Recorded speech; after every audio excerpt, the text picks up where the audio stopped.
Before you close your eyes tonight, let me take you on a little journey. Section 1. Before the garden wakes begin with a dawn walk through chinampas, floating Aztec gardens, and meet your first hummingbird. It begins before the sun has risen, before the lake stirs, before a single wing beats the air, and before the garden even knows it's awake.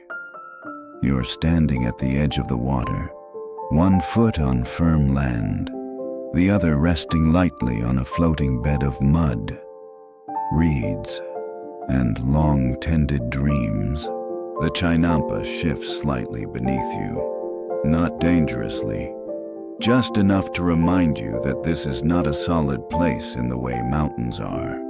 This is a garden made by hands and hope an island that floats because the Aztecs decided it should. The air is cool but thick with scent, earthy, sweet, just a little sour where the water's gone still. Somewhere behind you, someone yawns loudly, probably Tlali, the boy assigned to the bean rows. He always gets here before you, and he always acts like he doesn't want to be here. But his hands betray him. They move too fast, too precisely. Not like someone who resents the morning. You step onto the chinampa more fully now, trusting the weight of your body to it. Soft mud presses up through the woven mats beneath your sandals. Your eyes adjust to the slow bloom of dawn. And there, just above the squash vines, a flicker, a sound so small it could be your own breath catching. Then you see it, your first hummingbird of the morning. Tiny, iridescent, and very busy. It hovers like it owns the plot. And in a way, it does. You didn't plant the flowers for yourself. You planted them for birds like this one, because your garden has guards. Not dogs, not spears, not watchtowers, just hummingbirds. Of course, that wasn't always the case. Birds are famously uncooperative employees. They don't punch time clocks. They refuse to wear uniforms. But over time, with cleverness, patience, and a little poetic delusion, the Aztec gardeners figured out how to make the birds stay. More than stay help. Not in the way you might think. Hummingbirds didn't chase away invaders or peck at thieves, though one did once harass a merchant so severely he fell into a pond and lost a sandal. He deserved it. No, the help they offered was subtler. Pollination, pest distraction, crop signaling, and mood improvement. You try to ignore the fact that you're now jealous of a bird. The sun is higher now, and you're not alone on the water. Across the lake, other gardeners are guiding their canoes through narrow channels, loaded with compost, flower cuttings, and whatever breakfast they could convince their sisters to pack. The lake reflects everything: the birds, the gardens, the paddlers, even your own tilted head. You remember, vaguely, a story told by your uncle, that in the very beginning, before maize, before war, before the stone temples, the lake was just water and sky. No one knew what to do with it. Then came a woman with long braids, carrying a basket of mud and reeds. She built the first chinampa by hand and planted one flower. A hummingbird landed on it, and she smiled. Historians still argue whether chinampas were actually invented by trial and error engineering or through a mix of ecological knowledge passed down orally. Most agree it was a slow process, refined over generations. But you prefer the story. It has a hummingbird in it. Also, a woman with nice braids. Today's work is simple. Check the squash vines for new shoots. Replant 2 rows of marigolds and refresh the feeder stones. Yes, the feeder stones. Not everyone believes in them. They're small flat rocks, warmed in the sun and drizzled with a sugary mix of boiled agave syrup and crushed berries. The idea is that hummingbirds remember kindness. Feed them once, and they'll return. Feed them regularly, and they'll bring their cousins. You don't know if it's true, but the stones are always licked clean by mid-morning. Tlali says you're spoiling the birds. You say he's just bitter, none of them like his tomatoes. Somewhere in the distance, a flute begins. Not for ceremony, just practice. It's off-key and earnest. The notes catch in the mist and ripple toward the garden like ripples on a calm pond. Another hummingbird joins the first green-throated with a tail like a comma. You lower yourself onto the path and begin clearing the marigold bed. The soil here is rich, layered with centuries of decayed roots, fish scales, feathers, and a surprising amount of crushed snail shells.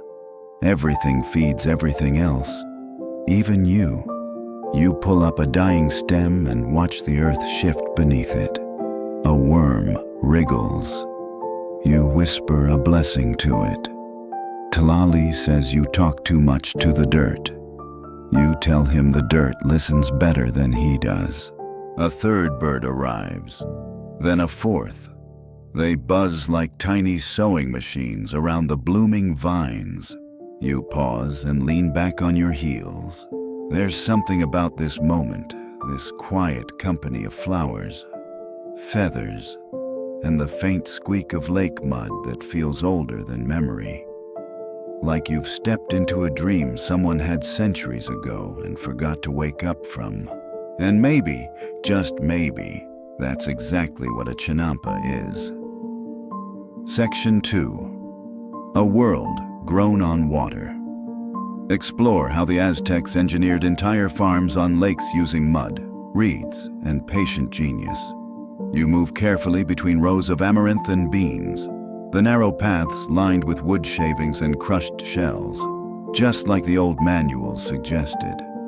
Not that you ever read one. They were mostly pictographs scribbled on maguey paper and faded scrolls anyway.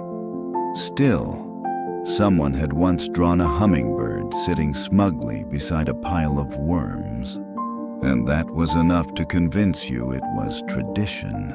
The garden is coming alive now. Not just the birds.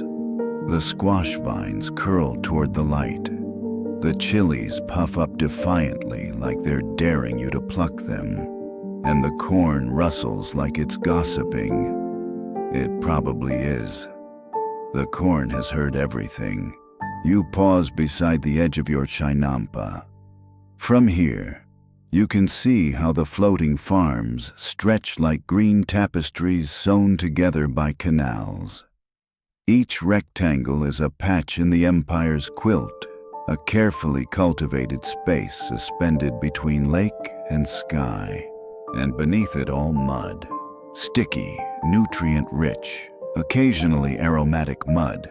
You scrape a little onto your planting spade and hold it up to inspect. It's the perfect consistency, dark, heavy, full of promise. You smile, not because you're sentimental about mud, although, let's be honest, maybe a little, but because you know that this sludge is what makes it all work. Aztec engineers knew it too. They figured out how to create an entire agricultural network on lake water and muck. And not just for survival, no. They turned farming into art. They built retaining walls out of woven reeds, anchored islands with willow roots, and layered lake sediment with organic refuse in perfect proportions. Historians still debate whether the earliest chinampas were inspired by observing natural floating islands or simply a clever fix to overcrowding on land. Either way, what you're standing on is a feat of innovation, a place where agriculture floats, yet somehow feels more grounded than any stone field. You can almost hear the older gardeners muttering about the golden ratio of soil slime. And now, here come the ducks. The neighbors' ducks, technically, but they don't believe in boundaries. They splash through the canal with all the grace of a dropped sack of cornmeal and begin digging their beaks into the soft banks, muttering to themselves like retirees critiquing the weather. You toss them a few spoiled tomato skins. They blink at you, unimpressed. But the hummingbirds are another matter. They arrive on their own schedule, not in clumps, but in flickers. One moment there's none, and then suddenly there's one hovering near a cluster of red salvia, tasting it like a wine critic at a floral buffet. Its wings hum so quickly that the sound blends into the background, a purring blur that vibrates in your ears and chest.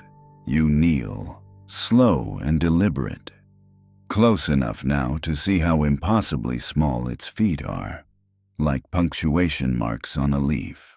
That's when Tlali trudges by, holding a sack of crushed chili pods. Birds won't eat those, he says without looking. They're not for the birds. You reply, standing slowly. They're for the aphids. He grunts. Birds like aphids. You consider this. So do the lizards. He raises one eyebrow in that way that says, fine. Maybe you have a point, but I'll never admit it aloud. And then he keeps walking, grumbling to himself about the injustice of spicy bugs. It's all part of the balance. Ducks loosen the soil. Lizards eat the bugs. Hummingbirds chase the midges. The gardeners just try to keep up. The canal beside you ripples slightly as a canoe glides past. Two women aboard it nod in greeting. One of them has a baby strapped to her back, and the child is cooing at a hummingbird that's hovering just inches away from its nose. The child laughs. The bird pauses, tilts its head, and then zooms away. The woman smiles. That one always comes back, she says. You believe her. There's a kind of magic in that. Not the fire and lightning kind. The quieter kind. The magic that comes from repetition, from familiarity, from doing the same careful task every day and noticing when the world responds. You move to the far edge of your chinampa and lift a handful of dried flower petals from a pouch tied at your waist. You scatter them along the feeder stones and whisper a blessing not in words, but in thought. The kind of soft mental hum that carries with it the shape of gratitude. Two hummingbirds dive for the stones immediately, wings vibrating so fast they seem to shimmer in place. One has a throat like crushed emerald, the other a dusky purple that fades into black. You try to remember the names for them. The elders had many wind skimmer, flower thief, nectar warrior. None of them official, all of them deeply believed. Some claimed hummingbirds were reincarnated warriors, sent back by the gods to remind the living of both beauty and vigilance. Others insisted they were messengers, flitting between this world and the next. You like the idea that they were both delicate guardians with tiny spears for beaks. Not everything was symbolic. Of course, some of it was just practical. Hummingbirds pollinated your squash better than bees in this part of the lake. They liked the color patterns you used. They lingered near warmth. They returned if they were well fed. And so, the Aztec gardeners adapted. They planted salvia and trumpet vine, not just for show, but as strategic bird lures. They painted stones red to mimic petals. Some even tied red thread around their wrists or sticks to attract the birds closer to new plots. Did it always work? Of course not. Sometimes the birds got distracted by a neighbor's hibiscus. Sometimes they flew off for weeks, chasing clouds or river mist. And sometimes they sat smugly on a perch and did absolutely nothing, like feathery aristocrats. But when they did return, when they hovered low over your crop, inspecting your labor with beady-eyed seriousness, it felt like a benediction. The sun is fully above the horizon now. The lake glitters. The air is warm enough to stir sweat beneath your head wrap. You stand, stretch, and squint toward the horizon, beyond the gardens, beyond the lake. The city waits Tenochtitlan in all its layered splendor. But here, in this patch of floating life, the only thing that matters is what grows and what flutters. You smile as the green-throated hummingbird zips past again, this time trailing a streak of sunlight behind its wings like a brush dipped in gold. Your crops are in good hands. Well, wings. Section 3. Feathers in the bean rows. Discover how hummingbirds were welcomed into garden life, not just tolerated, but honored. You've barely dusted your hands off when another flicker in the corner of your eye draws your attention. Not a bird this time, but the distinctive bob of a coaty tail disappearing into the undergrowth along the far edge of the Chinampa. It's always something, isn't it? You sigh and pull your satchel tighter. No time for chasing misbehaving mammals today. The sun's already warm, and you've still got feeder pots to refill and flower beds to reshuffle. But before you take another step, you pause. Because just then, hovering over a stand of bright orange nasturtiums is a hummingbird you haven't seen before. It's smaller than the others, sleeker. Its wings hum at a slightly different pitch, not dissonant, exactly just a sharper, more focused buzz. And its head covered in feathers so dark they shimmer blue when they catch the light, like obsidian with a secret. It moves like a scout, not hungry, not bored.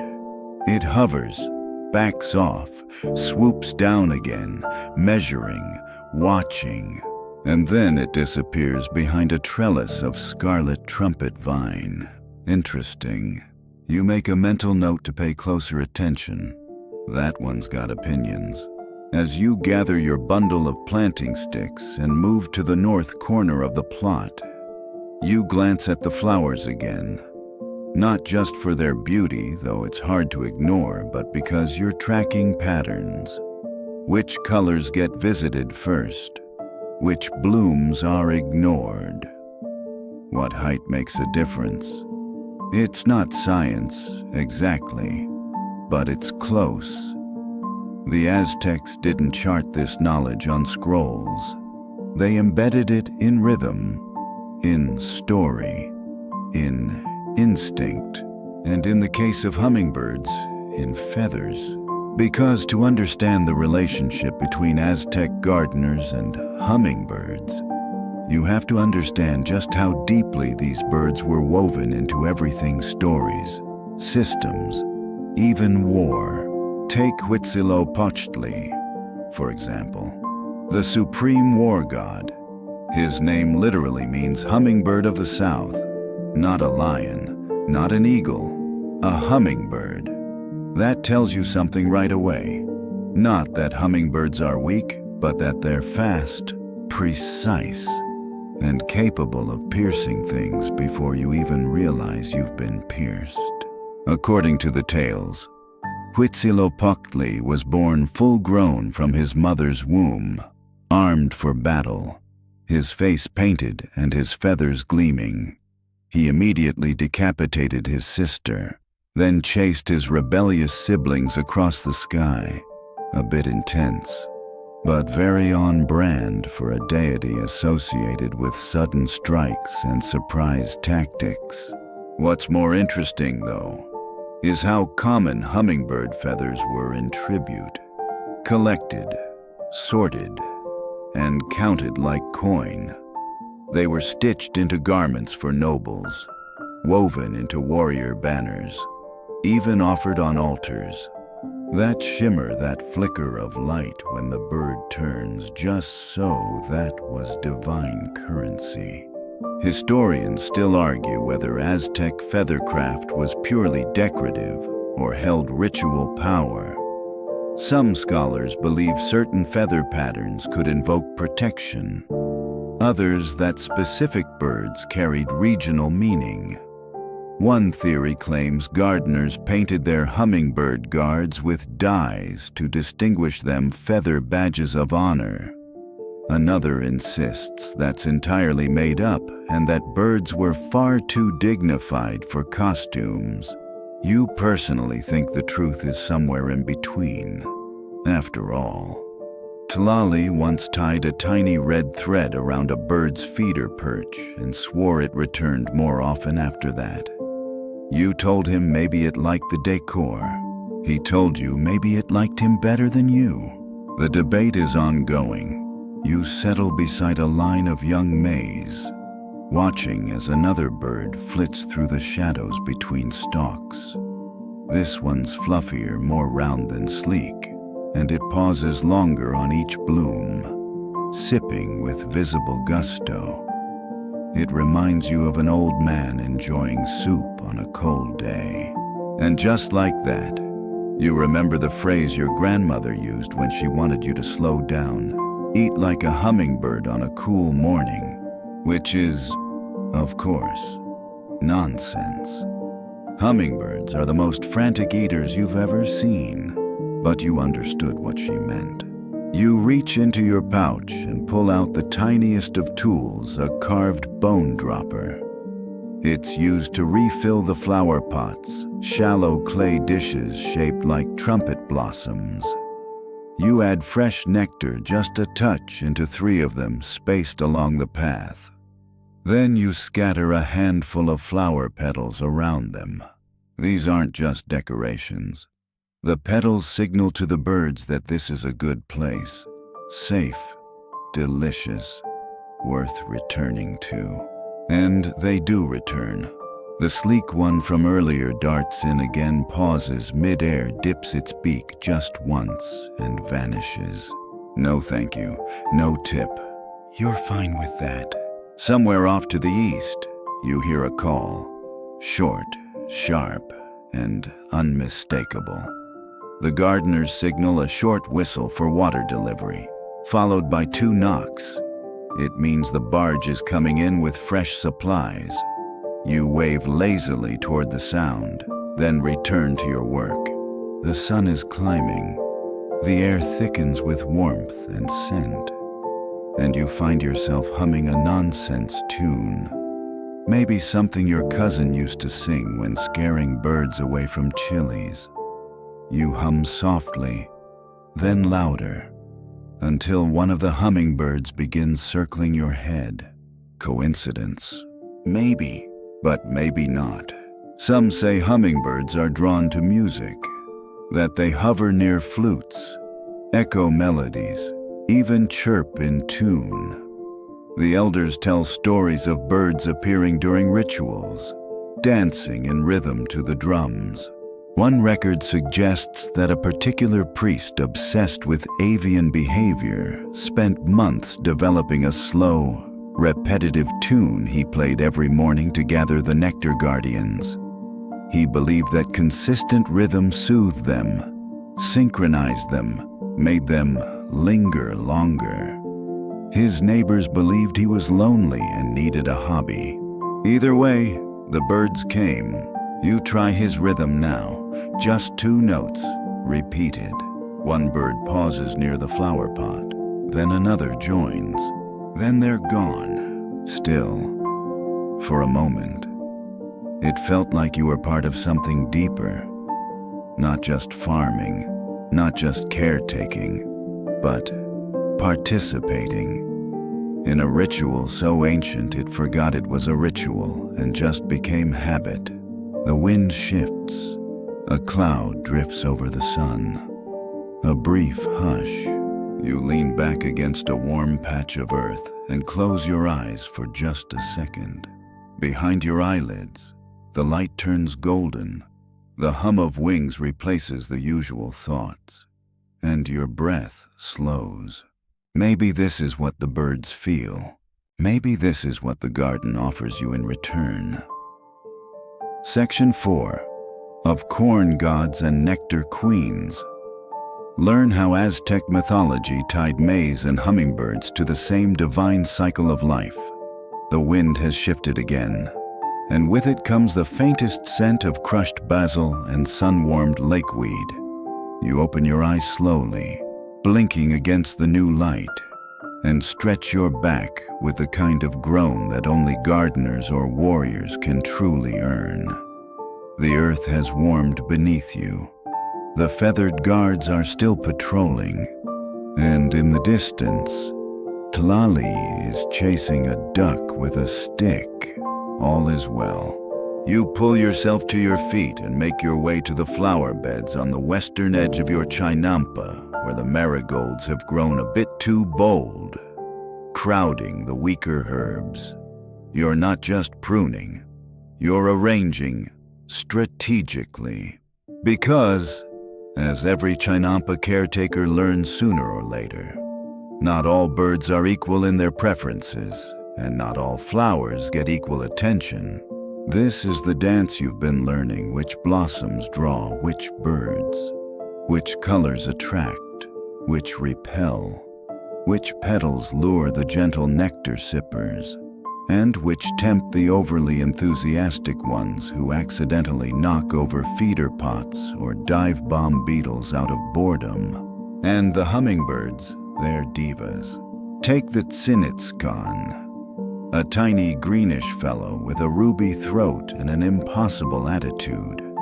It will hover near a blossom for minutes, inspecting it, rejecting it, then returning to the same flower half an hour later in what you can only assume is some form of passive-aggressive commentary.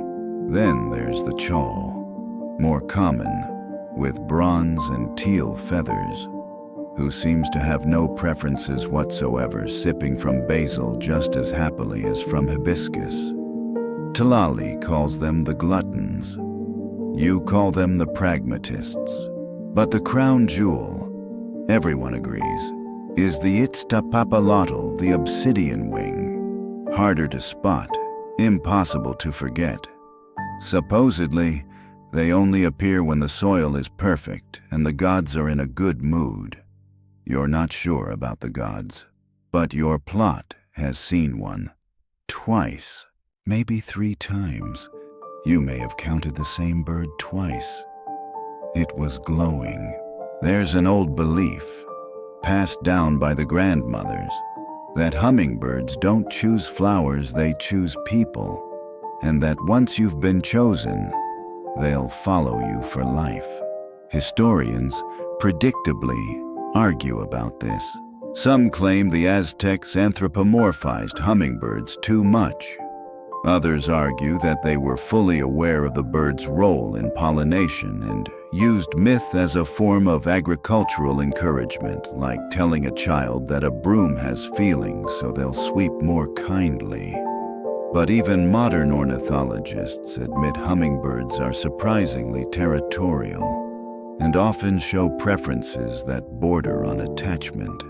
You think about that sometimes, especially when the same bird hovers near your ear at sunrise 3 days in a row. You're replanting salvia today, the blue kind, always risky. Some birds love it, others ignore it completely. But you're experimenting. That's the fun of it. You dig shallow holes with your planting stick and gently transfer each sprout, patting the soil like it's a sleepy child's head. Overhead, wings buzz.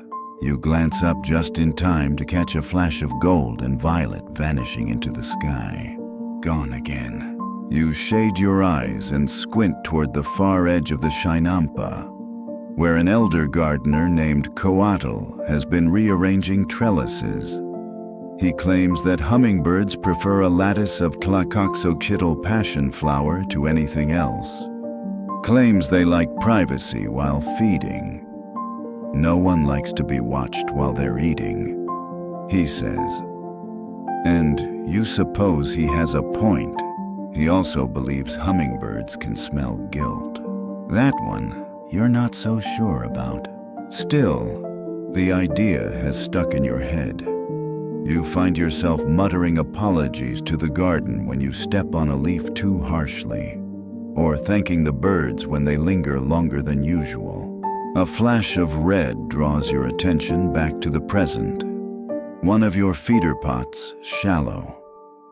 Clay, painted with swirls of ochre and black, is being thoroughly drained by a hummingbird with chestnut-colored wings. It hovers there for a good 30 seconds before retreating to a nearby branch. You wait. Sure enough, it returns. Just to hover, not to feed. As if checking whether you've noticed, you nod at it. It zooms off. This is your life now, exchanging polite glances with airborne nectar addicts.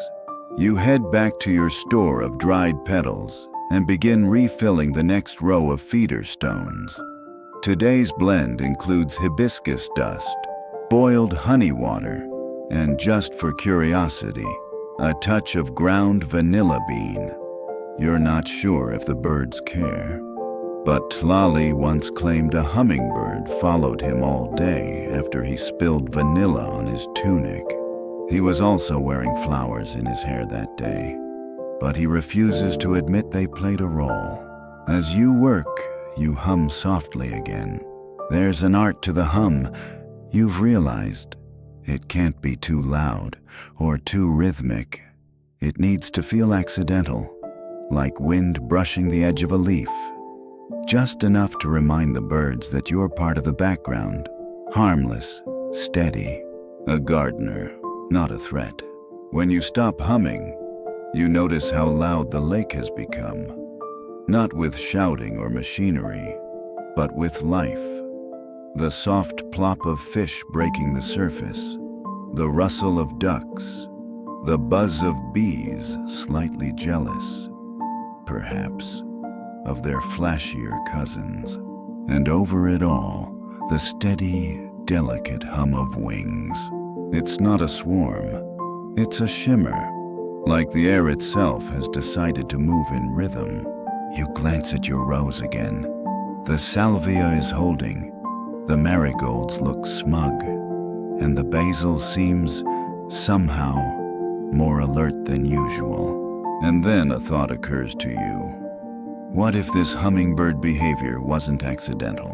What if over time the birds have learned to associate certain flowers, colors, shapes, and scents with protection, with food, with safety? What if, slowly, without cages or leashes or any formal training, the Aztecs simply taught the hummingbirds to linger? It wouldn't be the strangest thing humans have ever done with nature.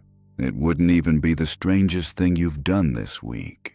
Because when you really think about it, the Chinampas themselves are proof of that principle. Humans noticing what nature offers, then coaxing it into something collaborative. A lake coaxed into a garden, a flower bed coaxed into a sanctuary, a bird coaxed into a guardian. You finish your last feeder stone and wipe your hands on your tunic. The sun is higher now.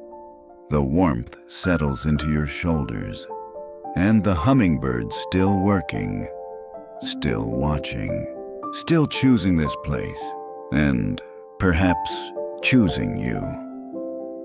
Section 5. How to befriend a feathered warrior.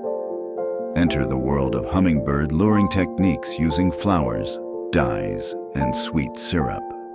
Your basket is lighter now, mostly empty of petals, syrup, and vanilla-dusted tricks. The sun's past its gentle phase, and the birds are beginning to thin out. Some tuck into shady reeds to preen. Others dart off in pursuit of fresher blooms across the canal. It's a shift change of sorts. You sit on the edge of the chinampa with your feet dangling over the water, watching the ripples and pretending they aren't shaped like gossip. You're not alone in thinking the birds observe everything. They watch who waters with care, who trims with impatience, who sings to the vines, and who forgets to thank the worms. The elders say the birds remember, and if they remember, surely they gossip. You lean back, stretching your arms wide as if to say, "Let them talk."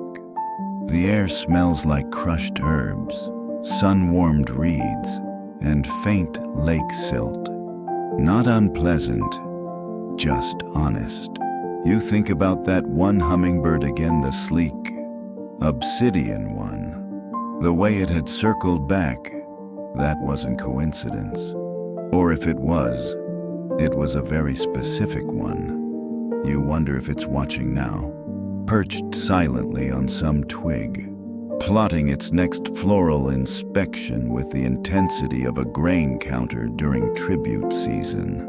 You stand up and walk to the far corner of the chinampa, where the squash vines have crept over the path and begun tickling your ankles with leaf fingers. You let them. This corner is your favorite, a little overgrown, a little wild. Which is why, of course, the hummingbirds love it. Here, nestled between a cluster of oversized gourds and two hummingbird favorite zompantli blossoms, is your secret a feeder shrine. It's not official, or ceremonial, or sanctioned by any priest, but it is sacred to you. A shallow clay bowl filled with pebbles and sweet syrup sits in the center. Around it, you've placed small feathers you found on the path, red, green, copper, and blue, arranged in the shape of a sunburst. No one taught you this. It just made sense.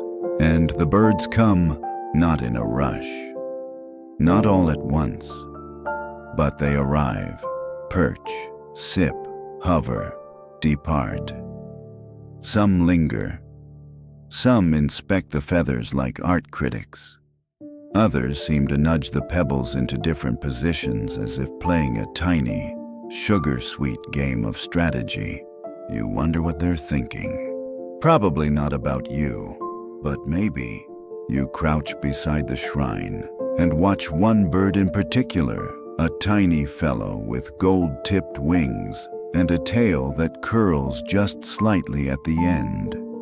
He hovers, dips, hovers again, then lands on the rim of the bowl. Rare, you barely breathe.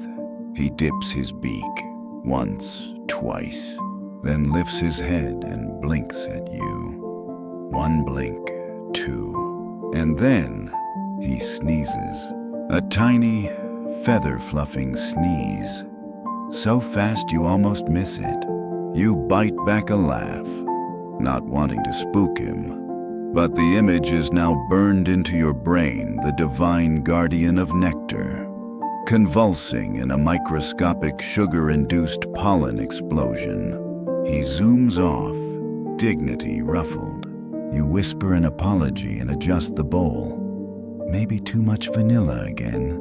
You hear footsteps on the canal's edge and turn to see Tlali approaching, holding a woven basket under one arm and chewing on a sprig of something that looks suspiciously like the sacred basil. "You're going to spoil them," he says, nodding toward the feeder shrine. You shrug. They deserve it. He glances at the arrangement of feathers, the neat syrup stones, and your slightly guilty expression. You made them a sun. I made them a snack, you say. He chews thoughtfully, then sits beside you. Do you know the story of the hummingbird who was too proud to guard a field? You shake your head.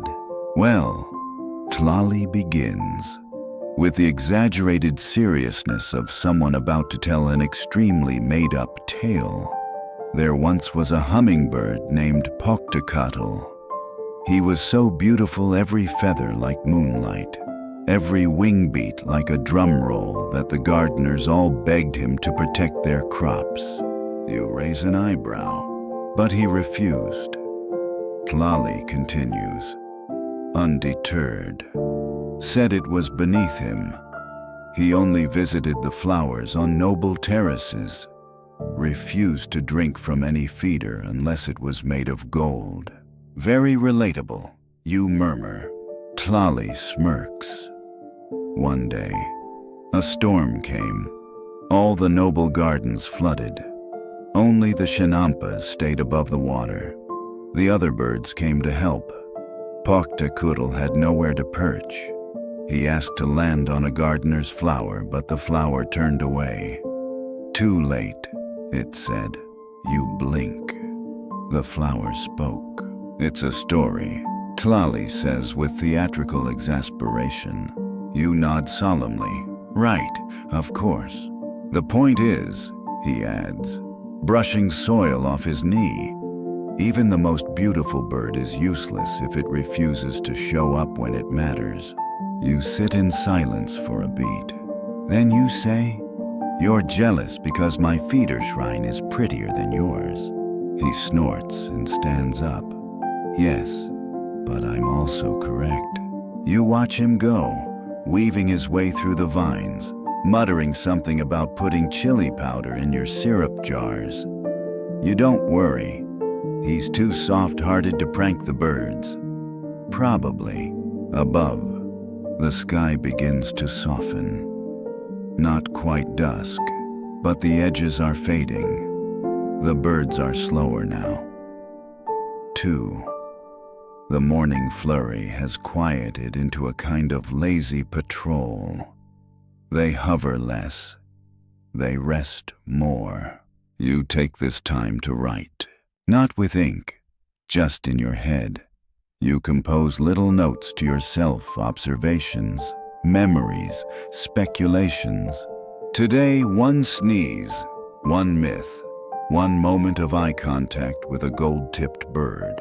You lean back on your elbows and look up. High above, a lone hummingbird traces a figure 8 against the sky. Not frantic, not even foraging, just flying for the joy of it. And maybe, for a moment, you understand what the war god saw in them. Section 6. The gardeners who never slept. Follow night watchers who guarded crops and whispered to birds under moonlight. The air cools slightly as the sun begins its slow descent behind the temples and terraces of the distant city. You take a deep breath, the scent of warm basil and marigold clinging to your clothes like a garden's farewell hug. This is the time of day when things settle, if only a little. The ducks have stopped arguing, the coatis have retreated, and the hummingbirds, they're preparing for night in their own strange way. Not nesting, not sleeping exactly, but perching, flaring their feathers just so, tucking their needle-sharp beaks into their down, and slowing their breath to a barely perceptible hush. Some sleep like dancers mid-movement, one claw clinging to a reed stalk while their whole body sways slightly in the breeze. You envy them, not just their sleep, but their certainty, their total faith that the garden will remain, that the flowers will bloom again tomorrow, that the feeders will be full, that the sun will rise. You reach for your notebook, a flat palm-sized bark scroll you've been sketching in. It's not for keeping records.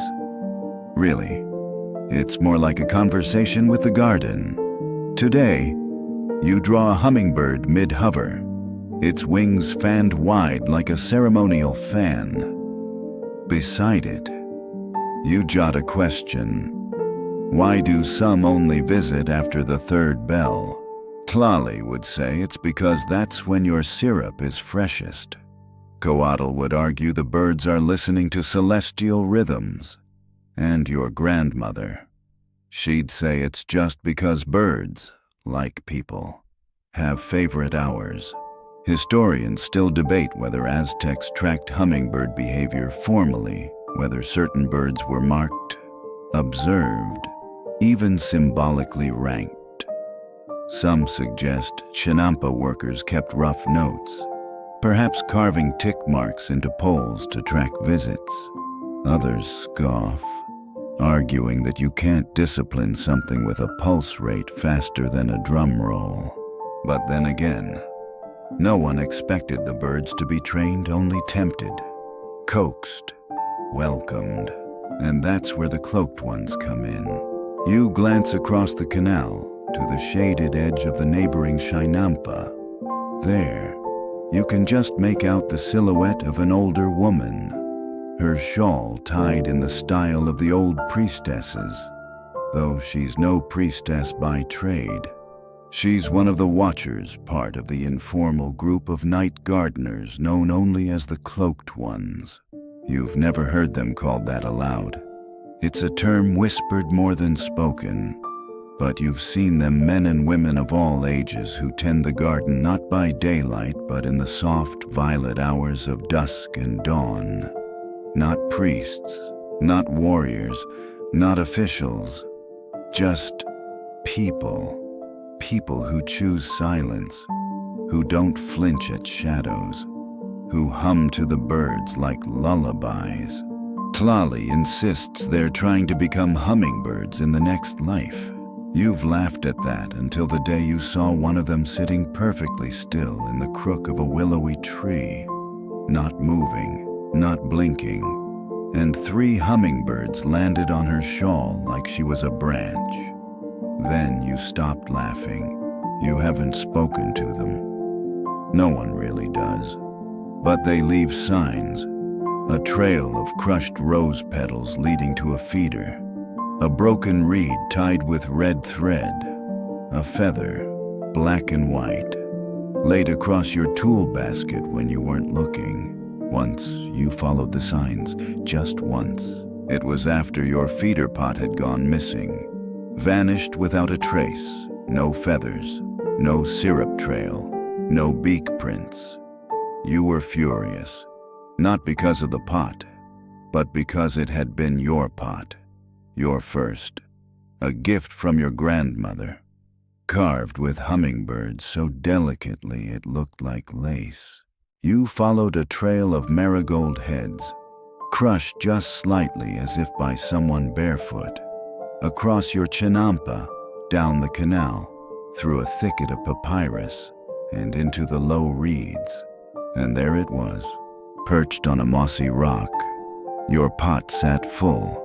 Fresh syrup, a single floating flower.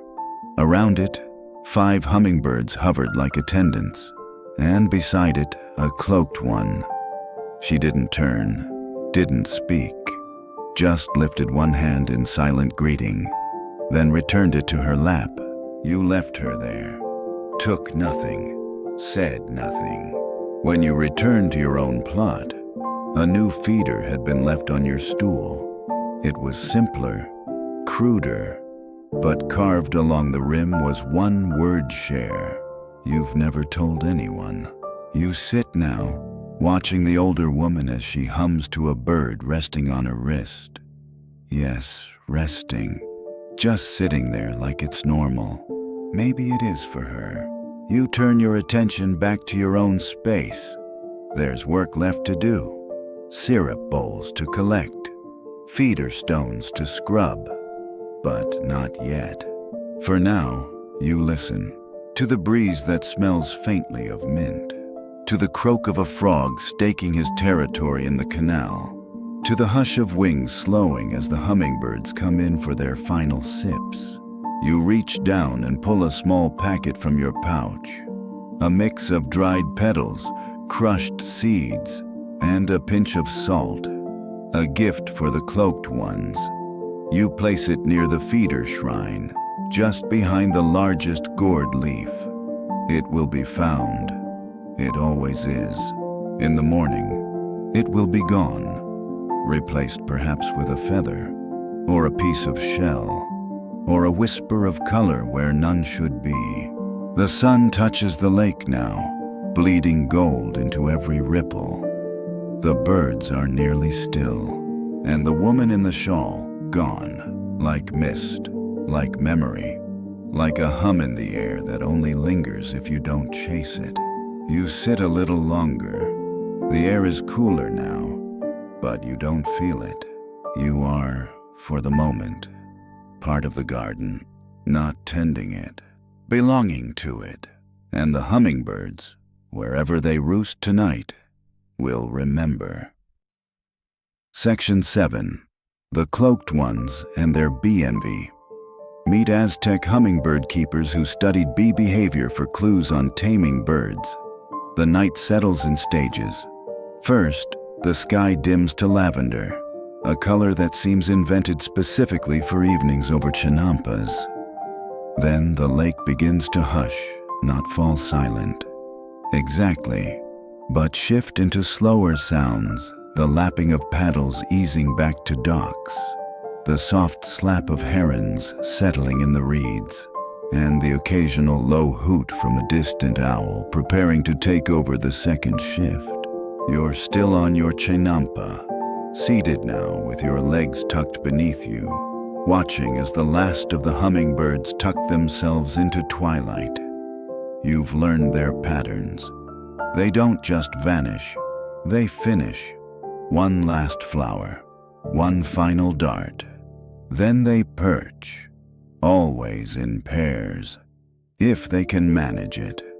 Always in the highest places on dry stalks, on corn tassels, or tucked behind folded banana leaves that creak gently in the breeze. There's a ritual to it, and that's what you're thinking about now, rituals. The quiet kinds, the ones no one writes down, because the garden is full of them. There's the way Tlali ties his sash twice before planting a new row. The way Coatl clicks his tongue 3 times before speaking to his cucumbers. The way you leave a petal on each feeder stone at dusk, even when you've run out of the pretty ones. And then there's the ritual of listening, not to words, to wings, to hums, to the way the birds change tone depending on the bloom. You've started to recognize them not by sight, but by sound.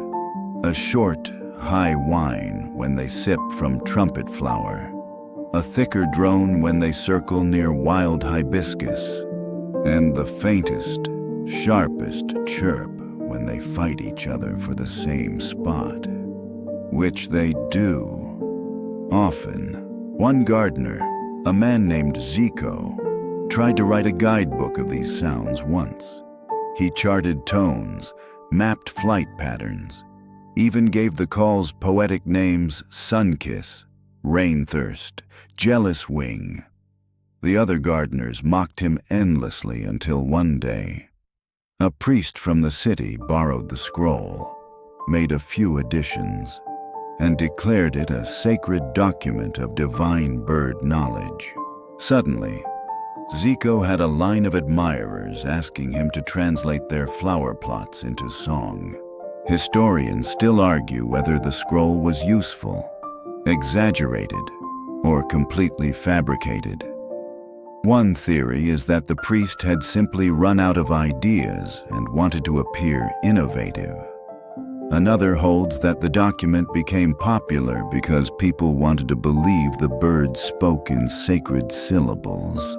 But you've read parts of it, and when you close your eyes, you can still hear the difference between a nectar greeting and a sunflower grumble. You take your palm and press it gently against the damp earth.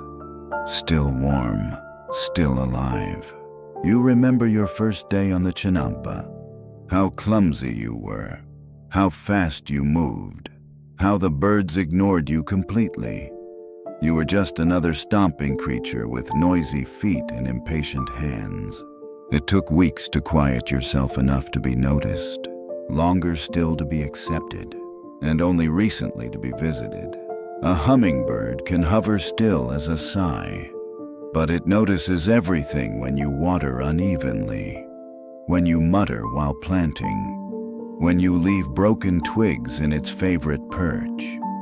You've learned, slowly, you've learned that this isn't just farming. It's an audition, and today you passed, not with a gold star, not with applause, but with a sneeze from a golden wing and a feather left beside your feet when you weren't looking. You finger that feather now, still in your pouch. It's thin, curled at the tip, and shimmers blue in the firelight of dusk. You don't know who left it. The bird. A cloaked one. The wind. Does it matter? You hear a splash, not loud, just enough to make you tilt your head. Across the canal, someone's dropped something into the water, likely a canoe paddle, or a coconut, or possibly, if it's Tlali again, a whole sack of marigold seeds because he was distracted by the moon. You stand slowly and stretch again. The clouds are drifting now, like ash across silk, and overhead, in a patch of darkening blue, you see the first star. The birds have stopped moving. It's the hour of stillness now, the brief pocket between day and night, when even the frogs hold their breath. You know it doesn't last. It never does, but it's precious. You kneel one last time at your feeder shrine. The syrup's been drained. The petals are still there, soft and damp. You murmur a short word of thanks, not even forming the syllables fully, just breath and intention. The garden receives it. You know it does. Somewhere behind you, on a dry cornstalk, a hummingbird shifts its weight. It rustles the leaves ever so slightly. You don't turn around, you don't need to. It's watching, just as you've watched all day. It's resting, just as you soon will. It's remembering, just as you'll try to. Because if the Aztecs knew anything, it's that memory lives in repetition, in the press of your heel into soft soil, in the rinse of your fingers in lake water, in the hush you give to the garden each time you leave. This is how you stay part of the story, not by writing, but by tending and by humming, softly, as the night drapes its wings around the lake. Section 8. That time. A hummingbird stole a god's earring. Retell a quirky legend involving a jewel thief, divine punishment, and flower bribes. You return to the Chinampa before first light. The stars are still out dim now, fading behind a wash of pink and gray, but present. You know this hour well. It belongs to owls and fishermen, to the cloaked ones, to you. You've come early for a reason. Today is bean tying day, which sounds glamorous only to those who've never done it. You crouch among the tangled vines and begin looping twine around the stalks in loose figure eights, whispering the same chant your grandmother used, one for the stem, one for the sky, one to remind the gods you tried. You never figured out if it was meant to be spiritual or sarcastic. Around you, the lake is stirring, quietly. You hear the burble of frogs, the slap of a fishtail against water, the soft groan of a canoe pole nudging lakebed silt.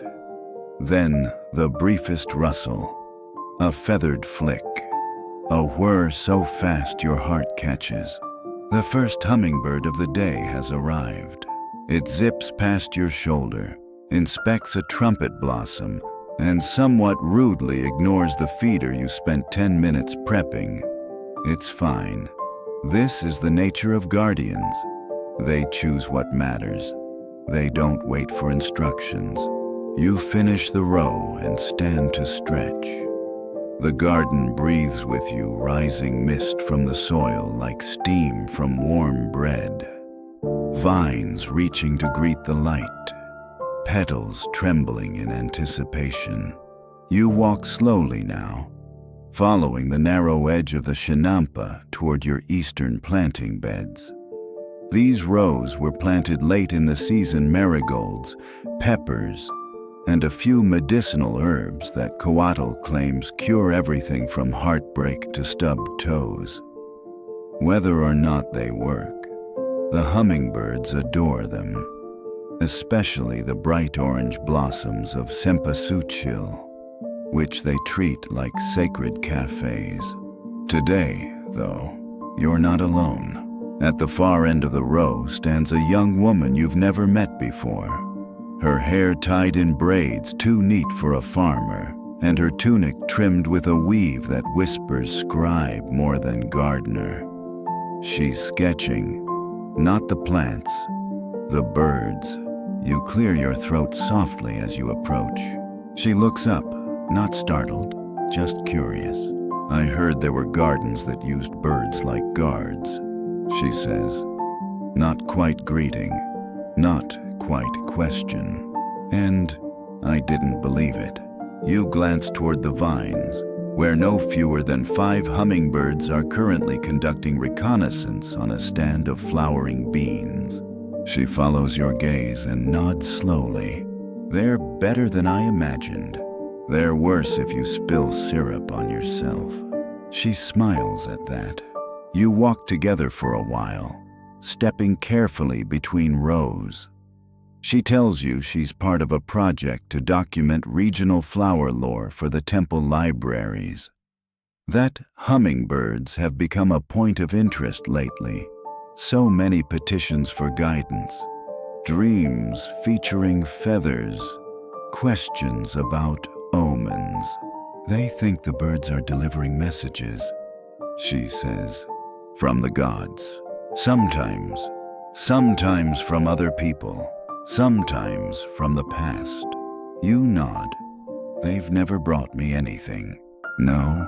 You glance at your pouch, where the blue feather still rests. "Well, nothing I asked for."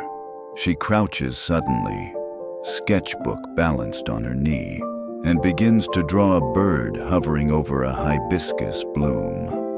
Her charcoal moves fast, certain, like someone who's done this before. They pause before they drink.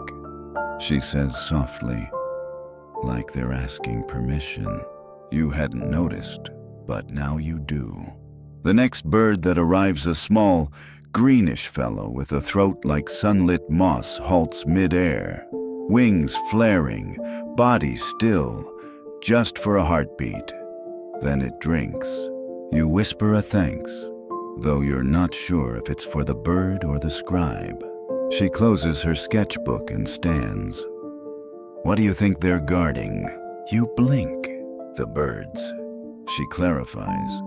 "If they're guardians, what are they protecting?" You think about that as you both walk toward the canal.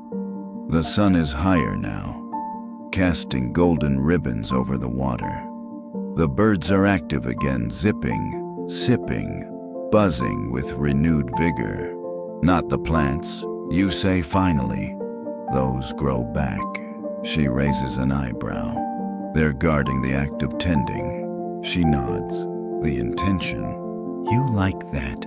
She thanks you, hands you a scrap of paper with her name on it, and paddles off, leaving a ripple behind that the birds immediately ignore.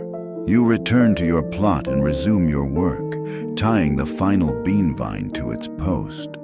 But something feels different. Not urgent, just meaningful. You begin to notice things. The way the birds always pause before their first drink. The fact that one vine has curled itself around the exact stick you used yesterday. The flower that opened an hour earlier than it ever has before. Small things, but then again, hummingbirds are small, and they see what you don't. As you collect your tools and prepare to leave the eastern beds, you spot something just beside your path, a tiny pebble, smooth and round, placed carefully atop a feeder stone. You didn't put it there. You crouch to examine it. It's not remarkable, just a bit of pale quartz, but it glints in the sun. Next to it, a petal, orange, fresh. A gift, a prank. You look around, nothing but birds, but the stone feels deliberate. You pick it up, turn it in your hand, and pocket it next to the feather. You won't tell Tlali. He'll say you're being adopted, and he might be right.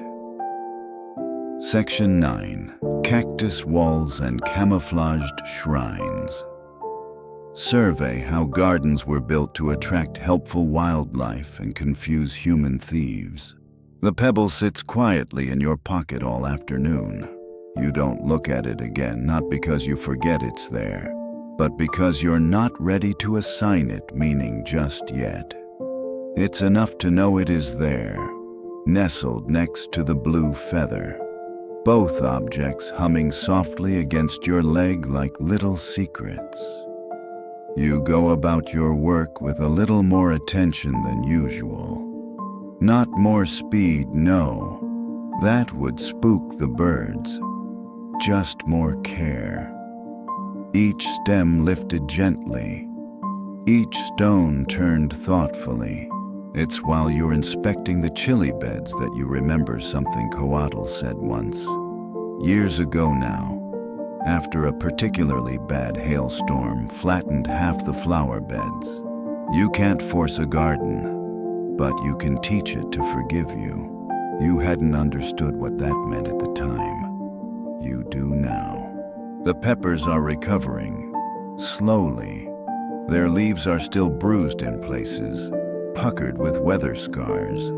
But the buds are forming again, and here and there, you spot signs of return, tiny pecks along the petals, like the birds are checking in. You reach for your water gourd, take a long sip, and pour a little into a cracked shell basin you keep by the path. Not for drinking, just in case a bird decides to bathe. It's happened twice, both times. It felt like a blessing. As you move to your next bed, you pause. There, stuck between two squash vines, is another oddity, a cluster of tiny white shells, arranged in a perfect spiral. They weren't there this morning. You didn't place them. Neither did Tlali. He wouldn't have the patience. And Coatl would have told everyone. You kneel beside them, careful not to disturb the pattern. The spiral points inward, like it's directing your eye to a single smooth stone in the center. You smile. The birds, it seems, are not just visiting, they're communicating. Historians still argue whether the Aztecs believed birds actively shaped human events or merely reflected them. One camp holds that hummingbirds were divine messengers delivering signs, echoing moods, choosing their moments with purpose. Another suggests it was all projection. The gardeners wanted meaning, so they saw it. You think maybe both are true. After all, a sign only needs one believer. You stand, brush the dirt from your knees, and make your way to the eastern wall of reeds, where you've hidden a small clay pot for emergencies. Inside, dried petals, crushed herbs, and one ribbon of red wool kept for luck, or for barter, or for birds. You take the ribbon out and tie it loosely around a nearby feeder stone. If nothing else, it adds color. But as you tie the knot, you feel a presence, Not heavy, not human, just stillness behind you. You freeze, then turn slowly. There it is again. The obsidian-winged hummingbird. The one with the impossible gleam and the two deliberate movements. It hovers 5 feet from you, unmoving, wings beating invisibly fast, eyes locked onto yours. You don't blink. It dips forward slightly, then darts to the side, and perches on the curved stem of a sun-warped aloe plant. Its chest flutters, then it chirps, once, twice, then silence. You wait, breath shallow, not wanting to break whatever thread has formed. The bird puffs its chest, ruffles its neck feathers, then lifts off and vanishes. Not flown away, vanished. Into reeds, into air, into memory, gone. You exhale, slowly, and finish tying the ribbon. Later, as you walk back to the central bed, you spot Tlali crouched beside a patch of overgrown hibiscus, staring at something. What is it, you ask? He lifts his hand. Balanced on his middle finger is a hummingbird, alive, breathing, resting. Its tiny claws grip his skin lightly, like he's a branch. I think he's asleep, Tlali whispers. You crouch beside him. Sure enough, the bird's eyes are closed, its wings are slightly open, but its body is still, perfectly still. He landed there on purpose, you ask. Tlali shrugs. I was trimming a blossom. He landed. He hasn't left. The two of you sit in reverent silence for several minutes. Neither moves. Eventually, the bird lifts its head, chirps once, and takes off. Tlali exhales. Do you think they're watching us? No, you say. I think they're grading us. He laughs, but quietly.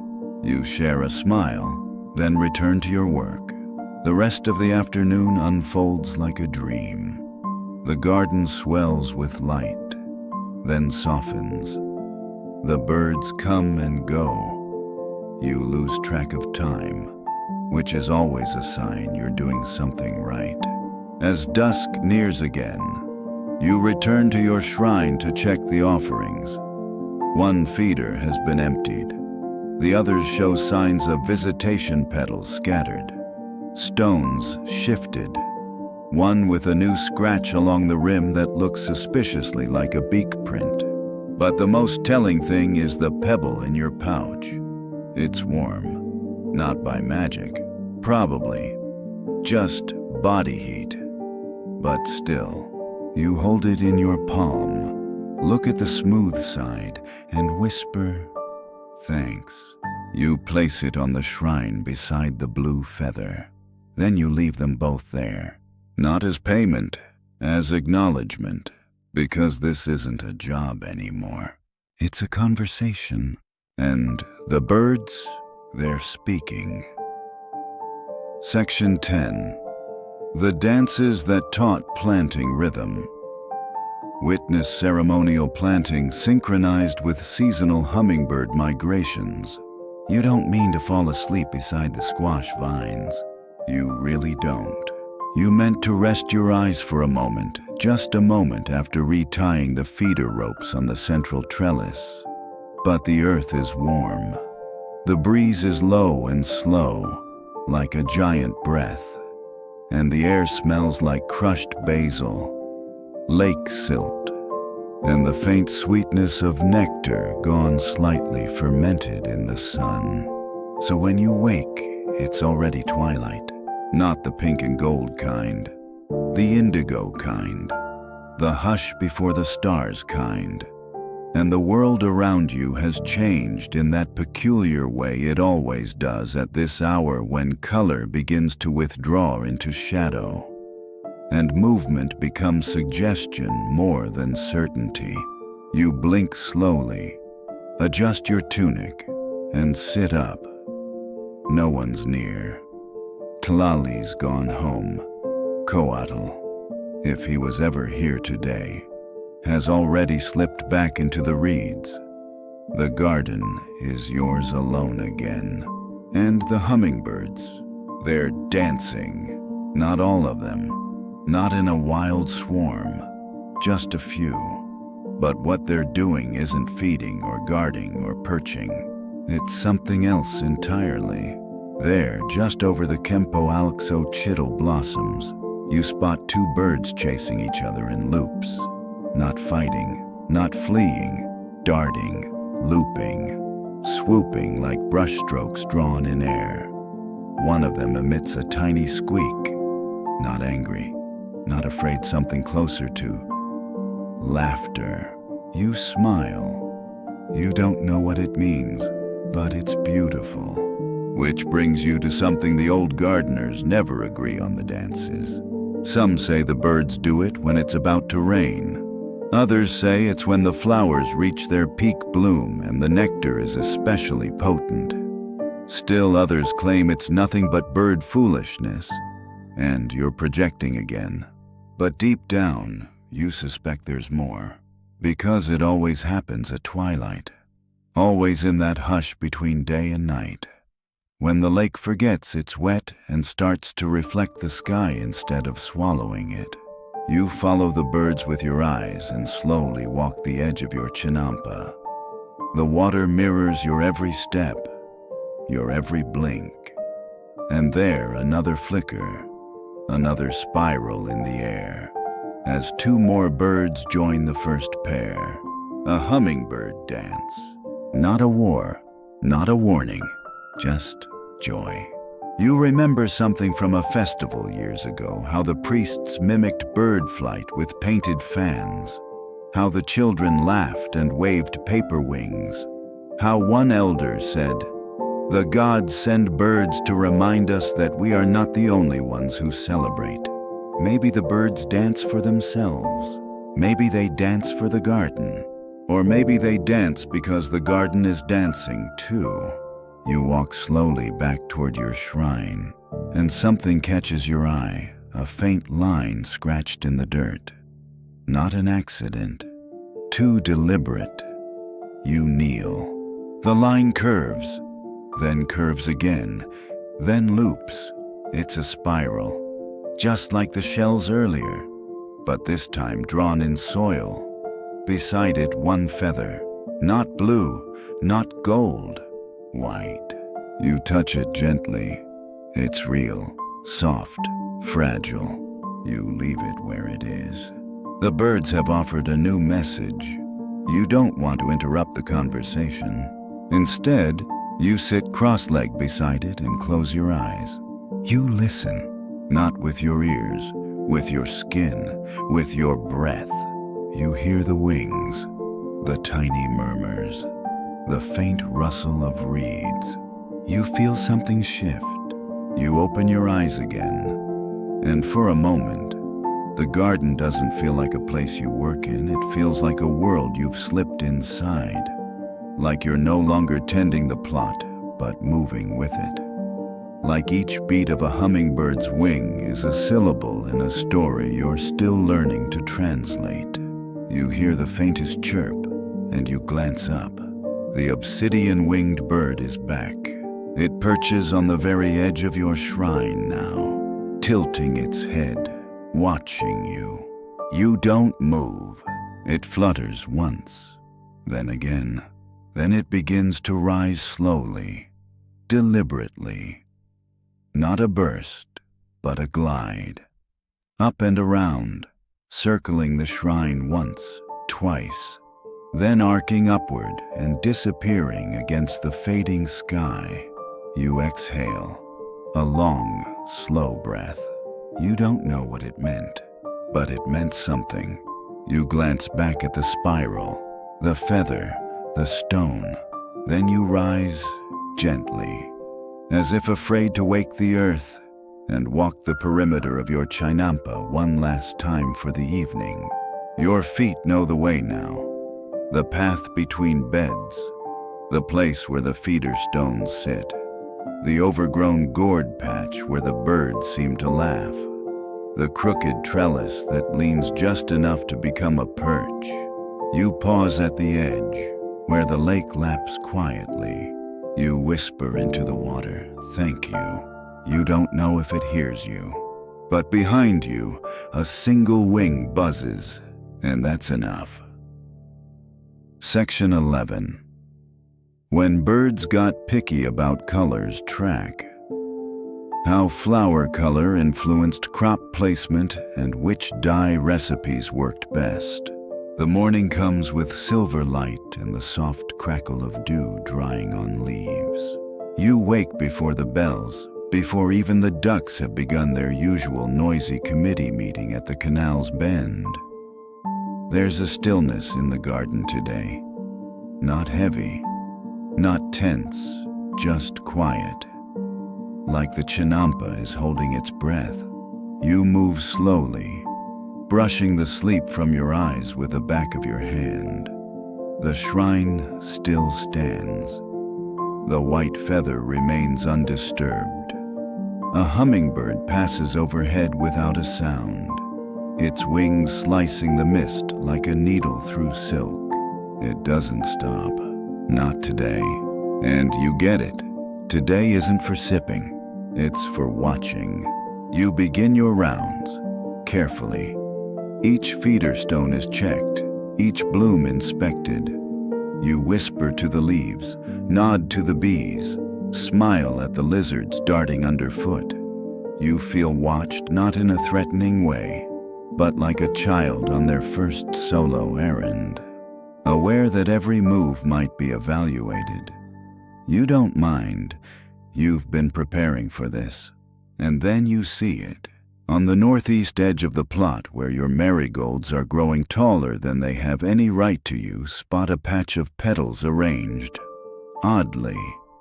Too deliberate. Not your work. Not Tlali's. You crouch. 6 petals, laid in a circle. In the center, another stone. Not smooth. This one's etched. Not with a symbol you recognize, but with something natural cracked that runs down its center like a lightning bolt. Filled in with ochre. You pick it up slowly, as if it might flutter away. You run your thumb along the groove. It feels warm, though the sun hasn't touched it yet. You hold it a little longer than necessary. Then you tuck it in your pouch beside the other. This is how the birds communicate now. Not with chirps, with offerings, with placement. You think about that as you return to your main path, where the salvia has begun to lean a little too far over the edge. You trim it gently, leaving enough for the birds but tidying the line.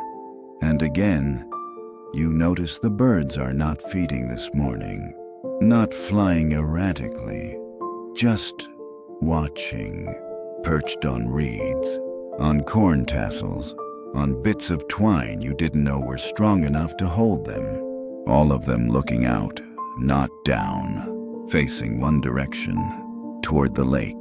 You squint, and there, across the narrow waterway, on one of the older chinampas, long since abandoned, is movement, not human. Something shifting among the overgrowth, not fast, but purposeful. You make your way to the edge, step into your canoe, and paddle across slowly. The water is glass. Every ripple feels like an announcement. You dock gently and step onto the long-forgotten garden. It's wild. Tall grasses, overgrown vines, flowers blooming in chaotic rebellion, but also presence, signs of someone tending or having tended. Feeder stones, small ones, half buried in moss. A clay bowl, cracked, but holding a single smooth pebble. And feathers, not a pile, not arranged, just one here, another there. You kneel beside the bowl. The pebble is familiar, Not the same shape as the one in your pouch, but close. You lift it. It's painted faint blue dye, likely faded from sun and rain. Beneath it, etched into the bowl's rim, is a phrase, just two glyphs. You trace them. One flower, the other memory, flower memory. You sit back on your heels. This place someone's garden. Once, someone like you. Maybe part of the cloaked ones, maybe not. Someone who tended the birds, who left offerings, who was known. And the birds remember. That's what this is, isn't it? They aren't just helping your garden. They're guarding all the gardens, even the ones that don't get visits anymore. Even the ones that no longer bloom. You feel the hairs rise on your arms. You stand slowly and make your way back across the canal. Your paddle gentle in the water. Respectful now. Back on your own chinampa, the birds are still watching. You offer a low bow. You plant a new flower right at the edge, where nothing's grown before. A red one, bright and brave. A beginning. The birds respond. Two swoop down. One hovers beside your ear. The obsidian wing lands on the shrine's edge. You don't move. You don't speak. You let the moment stretch, wide and still and real. Then a chirp, sharp, bright. Then silence. And then the air moves. All at once, the birds lift. Together. Not frantically, not fleeing, rising, turning, dancing, looping high over the chinampa in one coordinated spiral before peeling off, one by one, into the sky. They're not leaving, they're remembering. You exhale slowly. So do the plants, so does the lake. The world feels full and somehow lighter. Section 12. Tlaylock's Garden Gossips. Delve into the idea that hummingbirds were divine messengers monitoring rain rituals. The next few days pass like a whisper. Nothing dramatic happens. No storms, no omens. No surprise visits from the cloaked ones. Just sun, soil, and the sound of wings. But you notice things, subtle shifts. The hummingbirds linger a little longer over your marigold bed. One has taken a particular liking to the vanilla syrup feeder, circling it with the possessiveness of a tiny landlord checking the property line. Another seems to have claimed the crooked trellis as a permanent nap post. It rests there each afternoon, beak tucked, tail flicking lazily as if dreaming of hibiscus. You've learned their patterns now, or rather they've taught you theirs, because that's what this has become.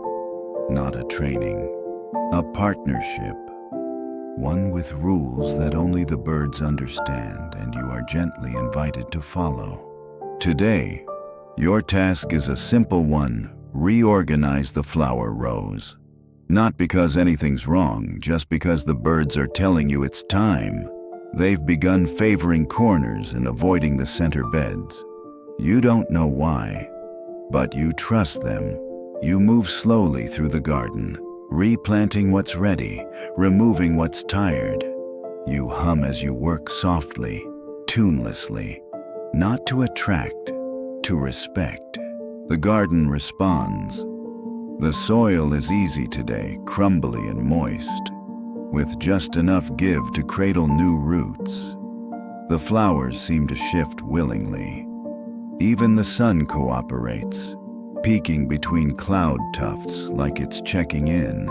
You're just lifting a salvia clump when Tlali arrives. He looks annoyed, which, to be fair, is his resting state. You move the feeders again, he says. They weren't working where they were. They were working for me. You grin. The birds disagreed. He grumbles, steps onto the plot, and surveys the new layout. A pause. Then, grudgingly, it's better. You try not to gloat. You fail. Tlali crouches beside the basil and pulls a weed with the weary resignation of someone whose feud with nature will never end. You see the tribute list this week, he asks after a while. You shake your head. They want 20 bunches of hummingbird feathers. You blink. Feathers. He nods. For ceremonial cloaks. And paintbrushes. And something for the high priest's flute, don't ask. You frown. But no one's supposed to pluck them anymore. Tlali shrugs. They say it's ethical gathering. Shed feathers only. You both laugh. Because anyone who has ever tried to gather hummingbird feathers knows how completely unrealistic that is. A single bird might drop one feather every few weeks if you're lucky. And good luck finding it in a patch of squash. But the request isn't surprising. Feathers have always meant something. Status, beauty, blessing. Historians still puzzle over the economics of Aztec feathercraft. Some argue it was more valuable than gold. Others claim feathers were traded like currency among gardeners, priests, and artists. There are records fragments of them that speak of feather taxes, quotas, even secret breeding groves for brightly colored birds.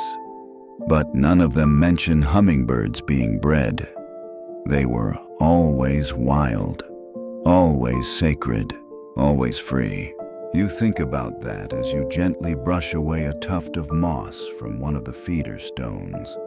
There, tucked beneath the edge, is a feather. Tiny, copper, slightly bent. You hold it up. Tlali whistles.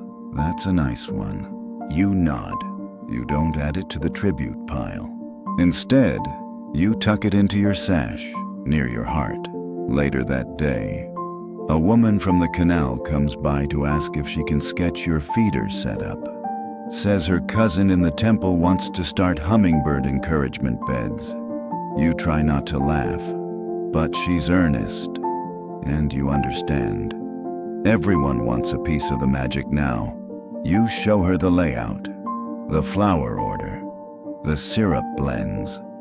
You even let her watch as two birds visit in succession, hovering politely, taking turns, dipping their beaks with the choreography of well-rehearsed dancers. She gasps. You nod. They do that.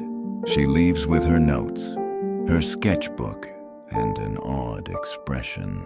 You spend the rest of the afternoon planting red-tipped hyacinths in the western bed. It's a new flower. The birds haven't seen it yet. You want to see how they respond. At twilight, you sit beside the shrine. The white feather still rests there. Beside it now 3 stones, one painted, 2 smooth, and one twisted petal that seems to have curled into a spiral on its own. You smile. The birds are speaking again. You whisper, I'm listening. And then the obsidian wing arrives. It doesn't hover. It lands right on the shrine's rim. It looks at you, then turns and begins to preen, which, if you know anything about hummingbirds, means trust. You sit still. Heartbeat a soft echo in your ears. The wind moves. A fish splashes. A duck makes a deeply ungraceful honk. The bird doesn't leave. You stay with it as the light fades. 2 guardians at the edge of something very old. Section 13, Rival Gardeners and the Feather Tax. Examine city rivalries, tribute demands, and the surprisingly valuable hummingbird feather economy. By now, you've developed a kind of second sight for wings. You no longer turn your head when a hummingbird arrives. You feel at first a flicker in the air pressure, a brief disruption in light. the barely audible hum that buzzes in your chest more than your ears. It's like your heartbeat syncs with theirs for a moment. Then let's go. This morning, you begin by the herb beds. The chives are blooming, unruly and defiant, and the birds have taken an unexpected interest in them, which is odd. Hummingbirds aren't usually fond of onion relatives, but lately, they hover near them. Not to sip, just to hover. You suspect it's not the flower, it's the color, or the bees, or the fact that Tlali insists they're useless, and the birds simply enjoy proving him wrong. You snip a few chive blossoms and tuck them behind your ear, not for any practical reason, just because they make you feel a little closer to the rhythm of the day. Today's task is more abstract. You're observing, mapping. For the past week, you've been keeping a quiet tally of where the birds go, what flowers they visit, how long they stay, which direction they arrive from. You're not writing it down, not formally, just sketching it in your head. A hummingbird cartographer, drawing maps made of wings and preference. It started as a curiosity, but now it feels like preparation, because the birds are changing their routes, slightly, but noticeably. You're not the only one who's seen it. Coatl, while pretending to nap beside the tomato beds, opened one eye and said, "They're shifting."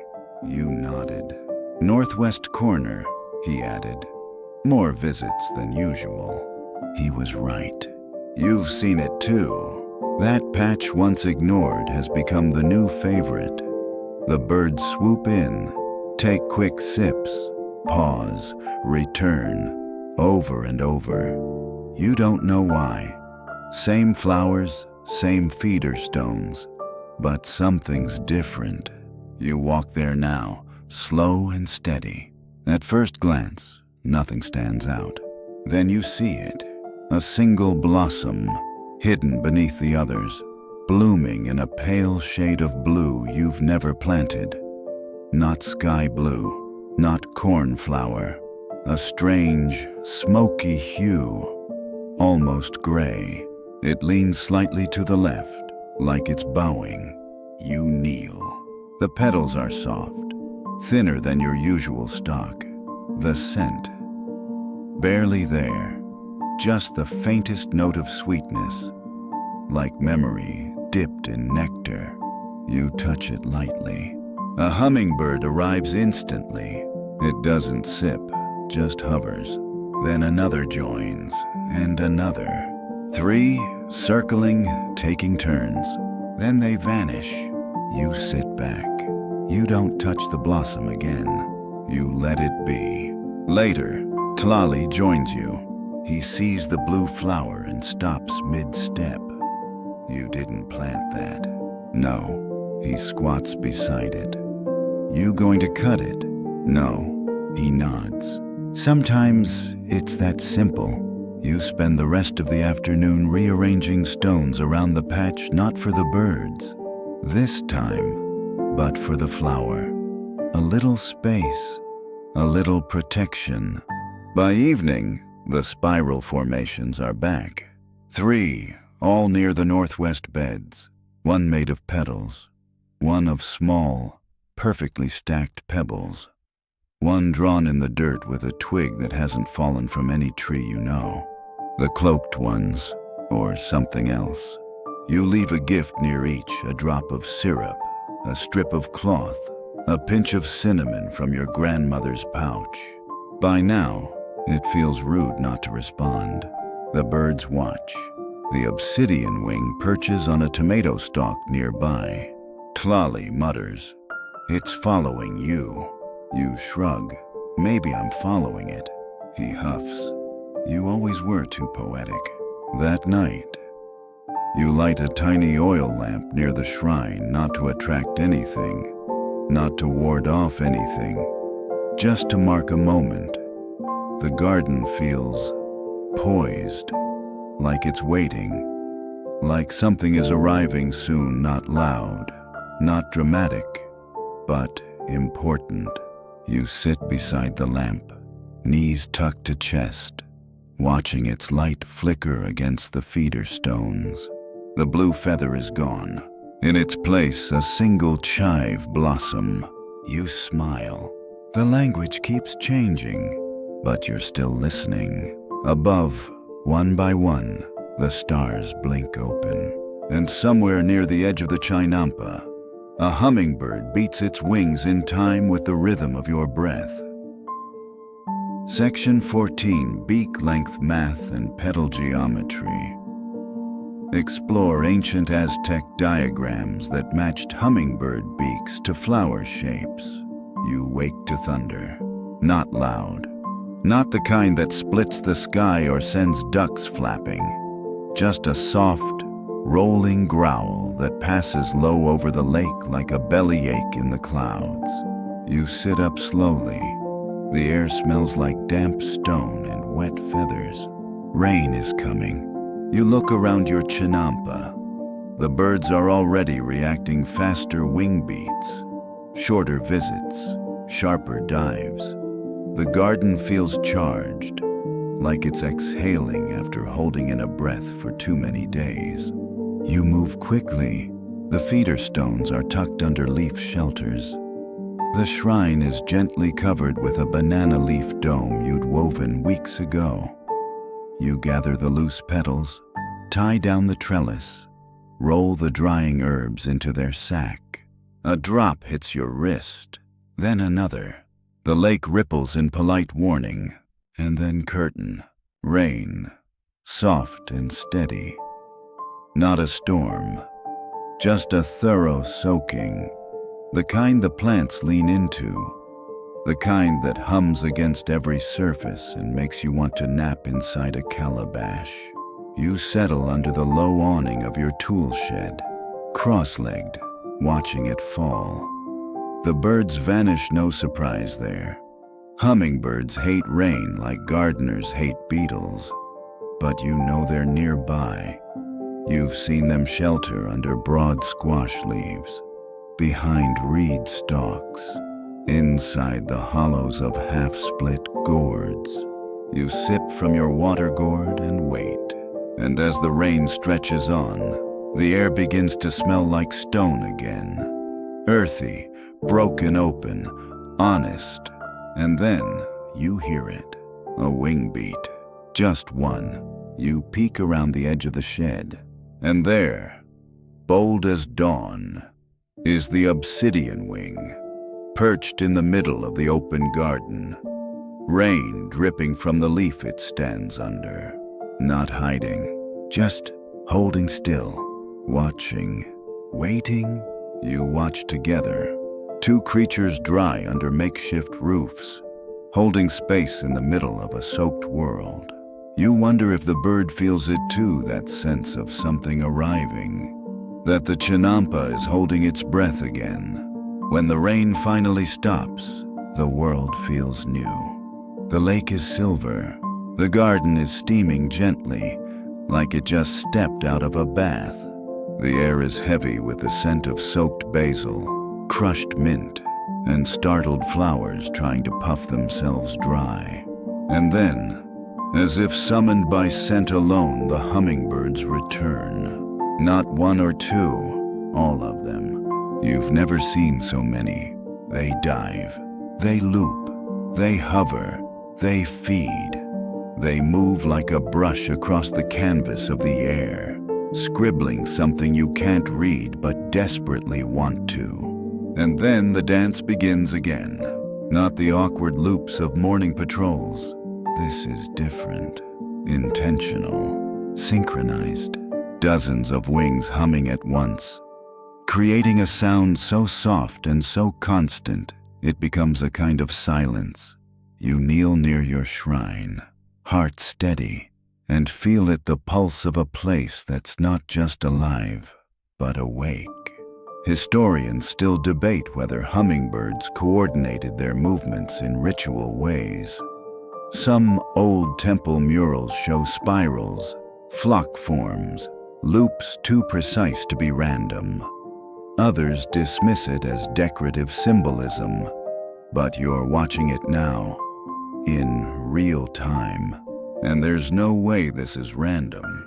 The obsidian wing dives, not at a flower, but over the blue blossom you found earlier. The others follow its path, one by one, until a full circle has been traced around it. Then stillness. They land, all of them, on stalks, on stones, on feeder rims, and every eye is turned to the blossom. You don't breathe. And then the blossom opens wider, a puff of scent. A sudden shift of hue from gray-blue to soft violet, like dusk in bloom. You feel the garden lean in. Then, slowly, the birds disperse, back to perches, to flowers, to naps, as if nothing had happened. But you know something did. You sit beside the flower, now gleaming faintly in the sun. You don't touch it. You just place one of your smooth stones beside it and whisper, "I saw." That night, you write your first map, not on bark, not for others, just for you. A spiral, a feather, a bloom, a garden remembering. Section 15, Ghost Hummers and the Vine. That whistled recall eerie tales of ghost birds and plants that lured them back after drought. The next morning arrives with a clarity that feels earned. No mist, no drizzle, just crisp light sliding in across the lake, outlining every reed and ripple with exaggerated care. Even the chinampa seems taller today, like it sat up straighter overnight. You feel it in your own body, too alert, but not tense. Rested, but not sluggish. The air holds no scent of rain, only the green perfume of everything that survived it. You walk your garden before the birds return, partly for routine, partly to see if the blue-violet flower is still blooming the way it did after the dance. It is. Its color hasn't faded back to gray.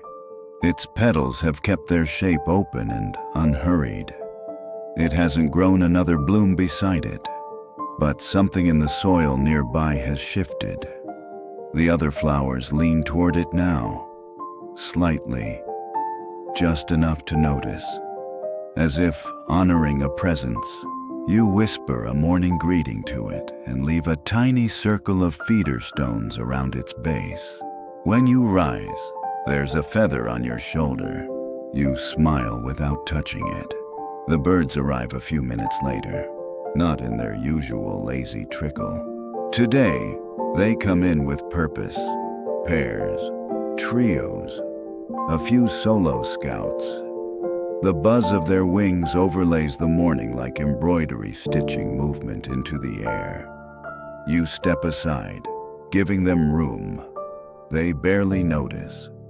Or perhaps they notice entirely and simply trust you enough not to interfere. This is the hour of the first feeding, always important. You observe from your crouch by the central path. One by one, the birds visit their usual spots. But today, they don't linger. They sip once, maybe twice, and then they go, always toward the northwest, toward the flower. You shift your position slightly to watch more clearly. It's subtle. If you didn't know what to look for, you might miss it. But it's there. Each bird, after feeding elsewhere, flies near the blue-violet blossom, not to drink from it, just to pass by, as if greeting it. The flower does not move. It does not shimmer or sway. It simply waits, as if it is watching them. You rise and begin tending the basil beds. Even though the plants are fine, even though you're not hungry, you need to keep your hands busy, because it's starting to feel like you're not just growing a garden anymore. You're curating a conversation, and the vocabulary is expanding. By midday, Talali arrives carrying a basket of feather scraps and complaints. "Did you know they want paintings now?" he says, dropping the basket beside your toolbox.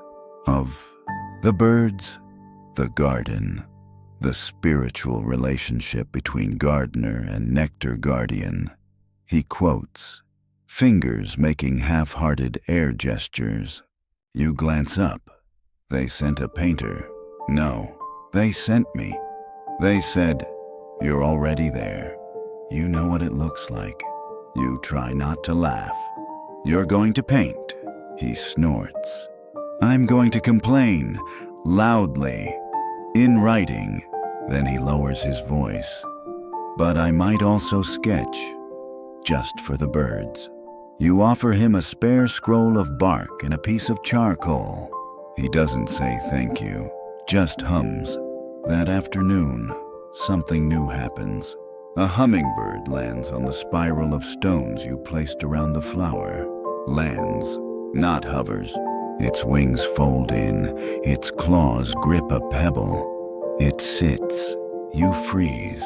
The bird remains still, then turns its head once. Looks at the flower, looks at you, and chirps just once. Then it takes off. You feel it like a bell in your chest. That evening, the cloaked ones leave something at your shrine. You find it after sunset. A folded piece of bark parchment, tied with a red thread. You untie it slowly. Inside is a single line of glyphs, not a message. A drawing, a flower, a spiral, a feather, a stone, and beneath it one more glyph, tenamital. You trace it with your finger. It means enclosure, or wall, or sometimes sacred space. You whisper the word aloud. The garden exhales. The birds return. They don't hover this time. They settle everywhere. Perches, vines, even your trellis. They sit. You sit too. The lake holds still. The wind hushes. And in the middle of it all, one flower glows like memory made visible. Section 16. How to build a hummingbird rest station. Follow instructions. Some sensible, some not. For how Aztecs made birds feel welcome. The dream comes that night. You don't remember falling asleep, just the coolness of the mat against your back. The faint smell of roasted maize wafting from somewhere down the canal. And the hum of one last bird darting past the eaves like it was running late for something important. And then darkness. Not a frightening one. A soft, velvet dark. The kind you can walk through barefoot without worry. In the dream, the Chinampa is lit by moonlight so bright it turns the reeds silver. The water is still, the plants are still, and you're standing at the edge, not moving. A hummingbird lands on your shoulder, another lands on your head. You laugh except no sound comes out. And then, ahead of you, the flower, the blue-violet blossom glows.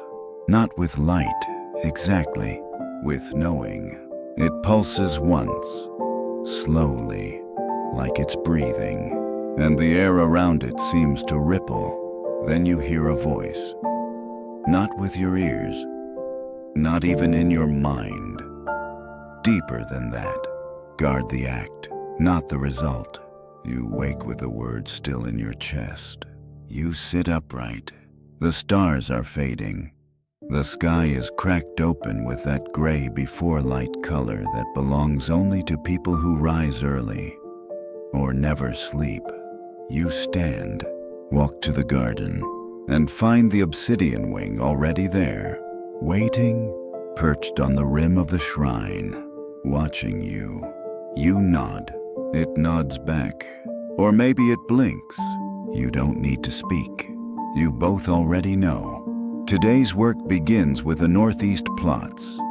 You rearrange the feeders again, not out of habit, but instinct.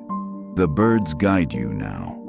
Their preferences shift like wind, and you follow. The salvia moves. The basil holds its ground. The marigolds rebel, as always. You let them. At midday, Tlali comes bearing gossip and sunburn. Kotal thinks the birds are plotting against him, he says, sitting heavily near your gourd patch. He says they keep avoiding his side of the lake. Maybe they are, you say, barely glancing up. Or maybe he just smells like vinegar. You laugh. So does the obsidian wing. Apparently it makes a high-pitched squeak as it zips past Tlali's ear. He jumps. See rude. You return to your planting.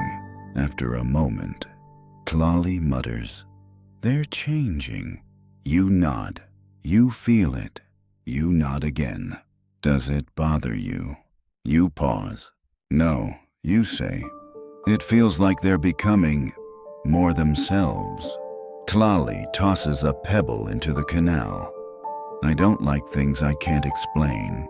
You work in a garden with flying glitter daggers that sometimes sneeze and leave sacred geometry in the dirt. He grins. Exactly. You work side by side the rest of the day, not talking much. It's enough to be present. By evening, the birds are at it again.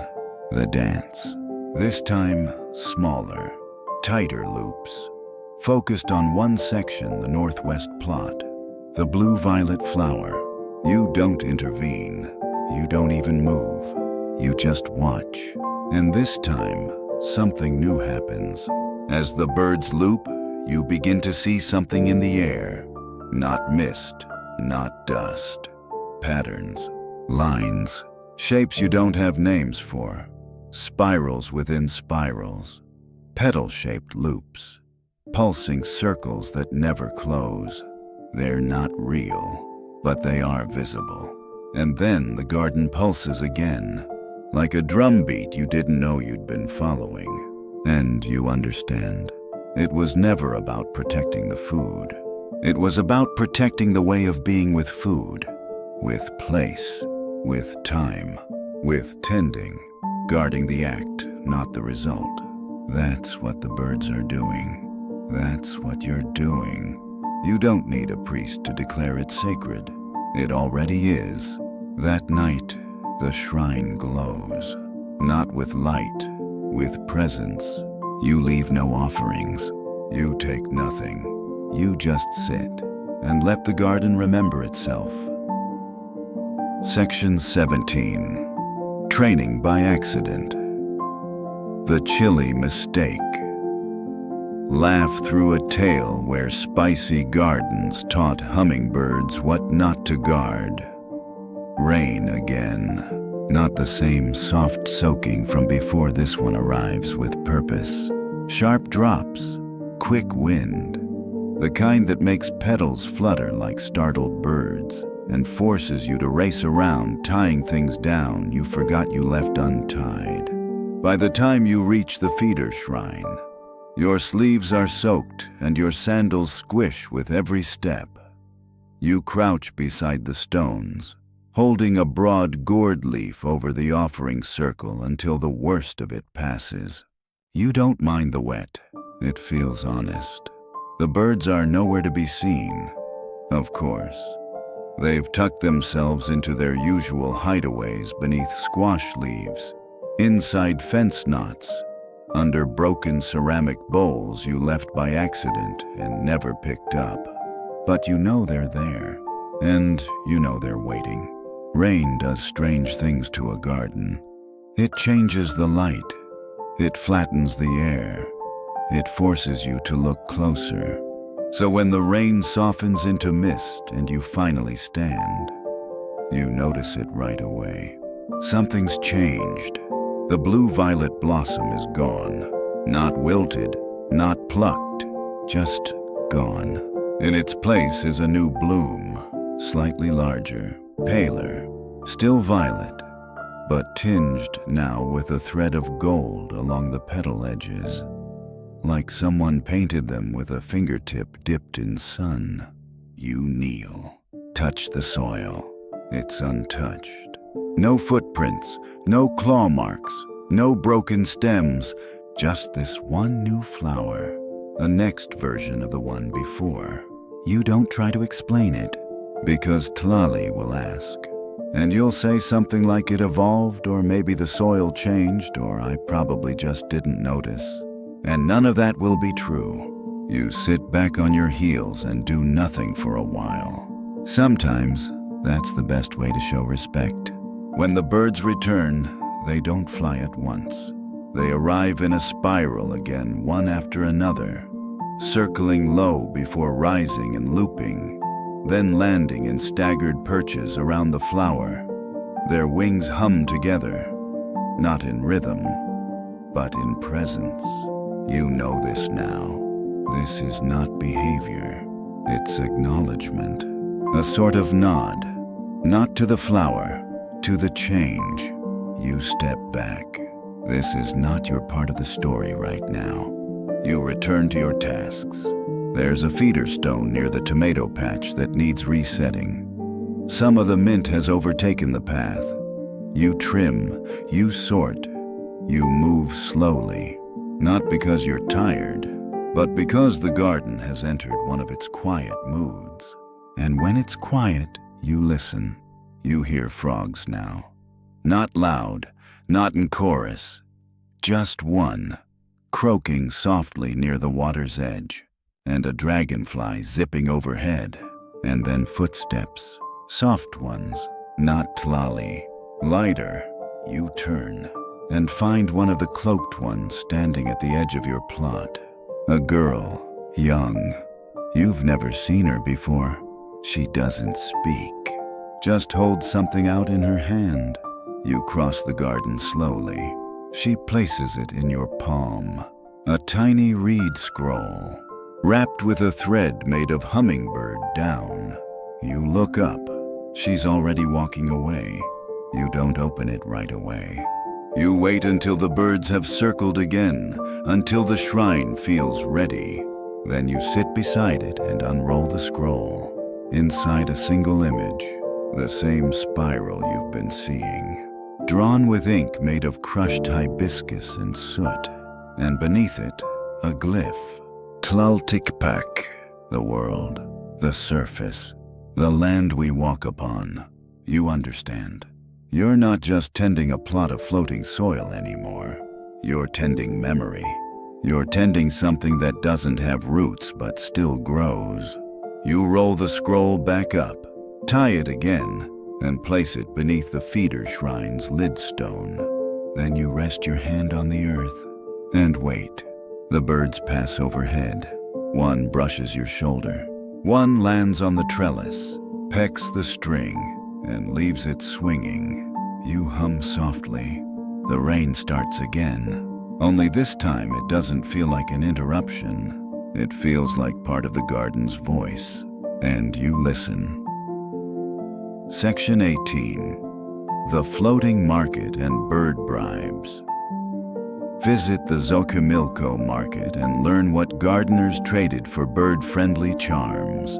You begin the day with an unexpected visitor, a trader from the floating market, steering his flat-bottomed canoe with the confidence of someone who knows exactly how many papayas his boat can carry before tipping.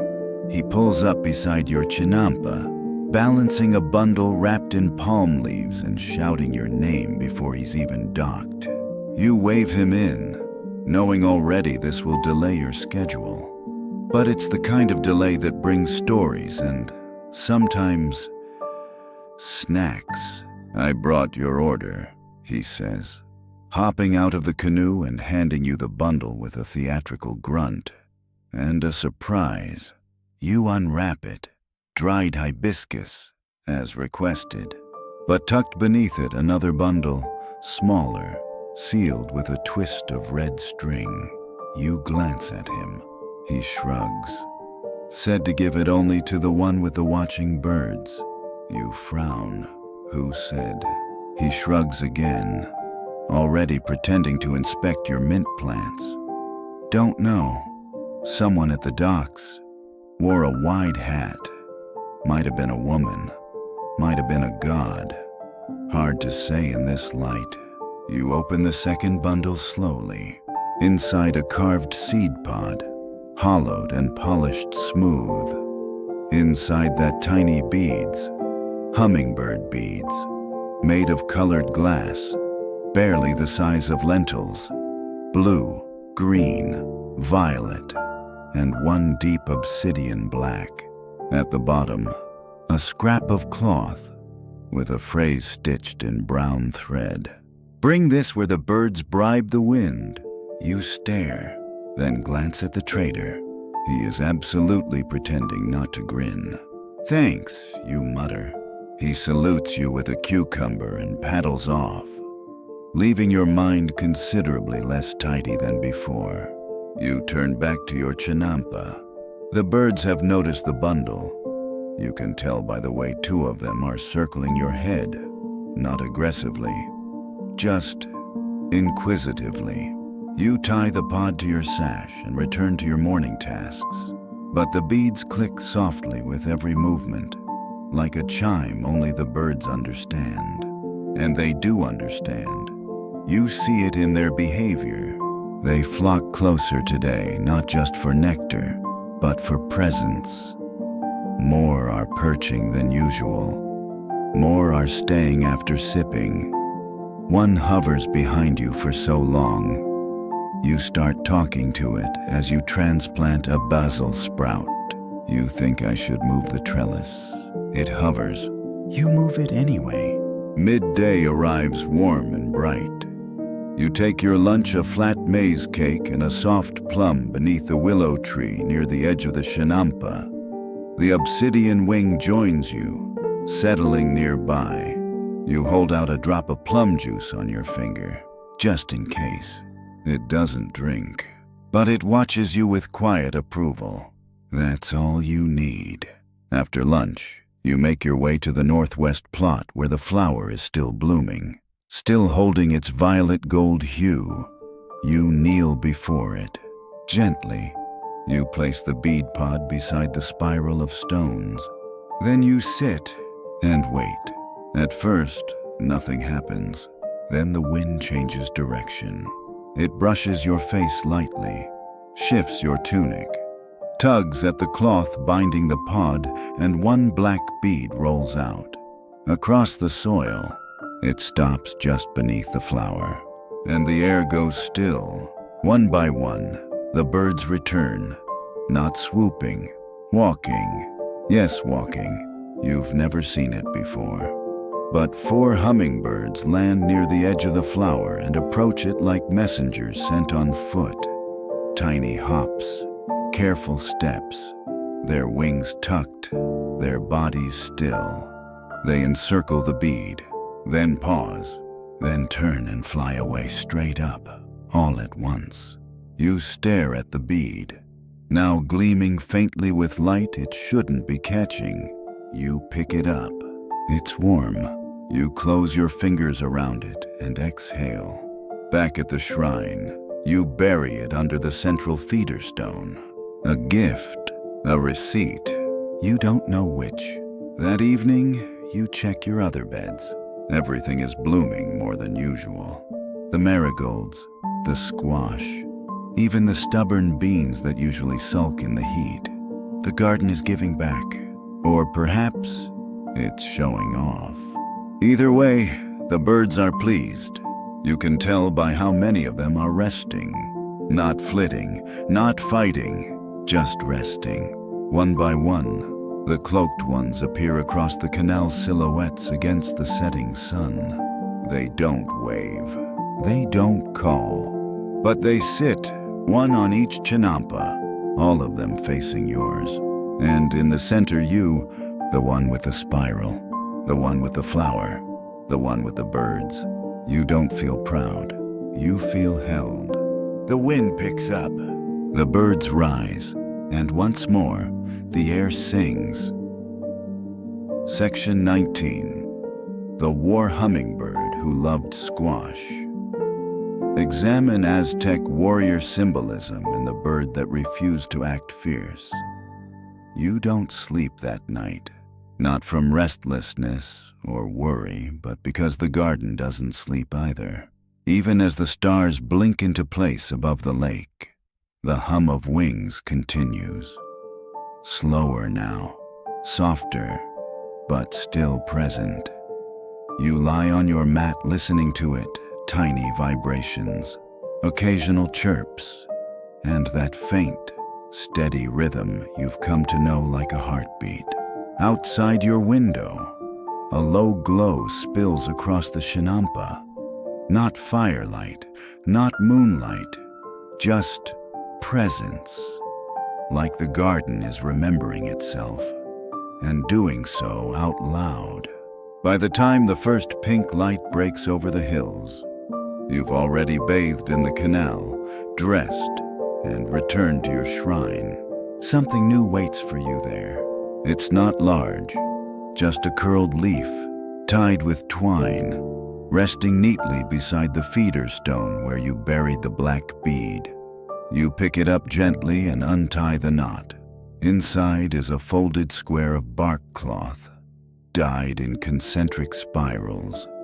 No words, no feathers, just the spiral drawn again and again, tighter each time until the center becomes a point. You hold it in your lap, staring.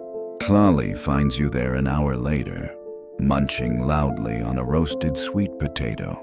You planning to join the priesthood, he says, or just become a full-time hummingbird? You hand him the cloth. He stops chewing. Spiral again, he says. You nod, but no glyphs. No, he studies it. Center's smaller this time. Yes, means it's getting closer. You say nothing, but something in your chest agrees. That day, your tasks feel unusually light. The soil is soft, almost eager. The plants practically arrange themselves beneath your hands. Even the ducks behave barely a honk between them. It's the kind of day where you move without thinking, because the garden already knows where you'll step. And the birds, they're everywhere.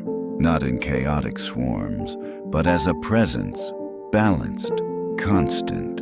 They perch beside you when you rest. They inspect your tools when you set them down. One even tugs a piece of twine from your sash and drops it into a patch of mint. Message received: the mint bed is too tidy. You ruffle it, and two birds zoom past in approval.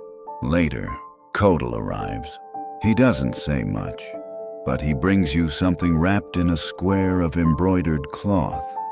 Inside a stone, irregular, speckled, not pretty, but etched with a glyph for Tlatoani voice. I think, Kodal says, you're going to have to speak soon. You frown. To whom? He shrugs. To whatever this is. And he gestures, vaguely, at everything. You want to argue, but you can't, because you do feel it. The way the garden has been drawing inward, spiraling, building something invisible. The birds have led you here, gently, insistently. You followed, and now you stand at the center, whether you want to or not. That evening, you prepare. Not a speech, not a ritual, just presence. You wash your hands with crushed basil and lake water. You trim your tunic. You braid your hair with a ribbon dyed in hummingbird shades: green, blue, violet, black. And you return to the shrine. No one joins you, not Tlali, not Coatl, not even the cloaked ones. But the birds are there, all of them. Every perch is occupied. Every reed holds a guest. The sky is still light, but only barely. You kneel before the flower. It's changed again. No longer violet. Now it glows faintly silver at the edges. As though touched by moonlight, You bow your head, not in worship, in recognition. Then, slowly, you speak. Not to the birds, not to the shrine, to the act, the tending, the remembering. You tell the story quietly of your first day in the garden, of the feeder stone that spilled, of the sneeze, of the feather, of the dance, of the spiral, of the silence.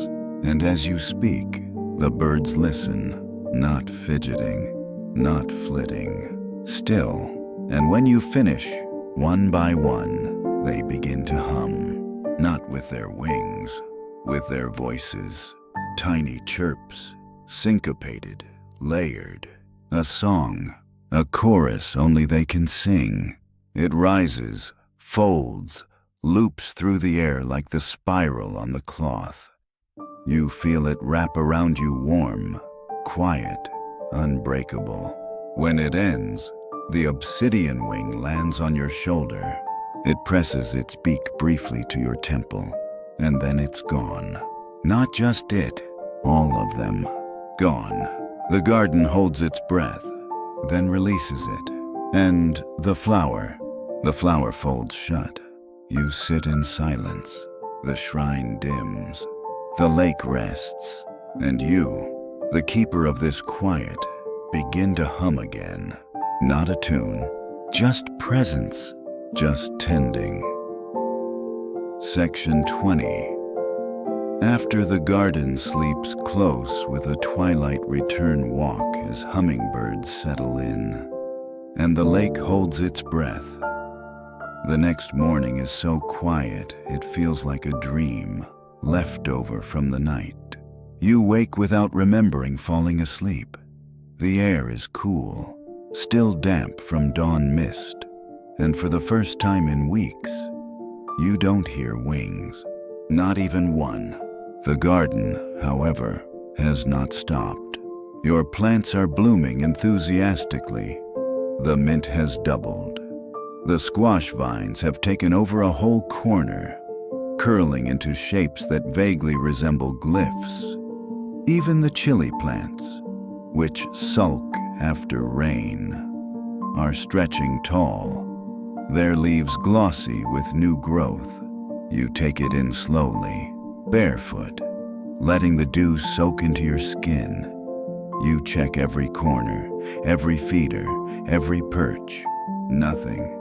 Not a hum, not a flicker, not a feather in flight. You're not worried.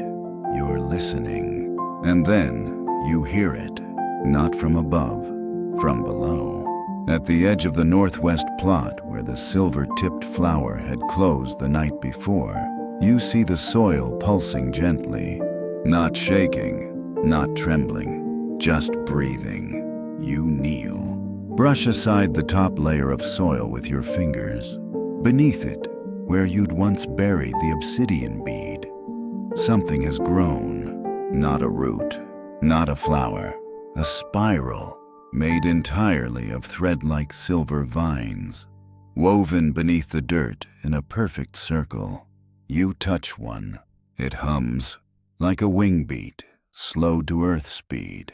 You sit back on your heels, and that's when the birds return, not from the sky, from the reeds, from the trees, from the water. They come quietly, wings slow, perching one by one around the edges of the Shinampa. No swoops, no chirps, just presence. The obsidian wing arrives last. It lands on your shoulder again, beak warm against your skin. Then it jumps to the center of the spiral. It hops once, twice, and the spiral pulses again. You understand. It's not just a message. It's a root. Not of a plant, of memory, of tending, of the act itself. You cover the spiral gently with soil, smoothing it over with both hands, like sealing a promise. The birds remain still, and in that silence, you begin. A new planting. You mark the edge of the spiral with 5 stones, one for each direction the wind carries pollen. You set one small feeder nearby. You hum as you work, and as you do, the garden responds. The reeds sway, the corn tassels shake gently. Even the coaties at the far edge pause, watching. By noon, the first bird drinks. By evening, the shrine glows again. Only now, the glow comes from within, not from light, from quiet, from continuity, from care.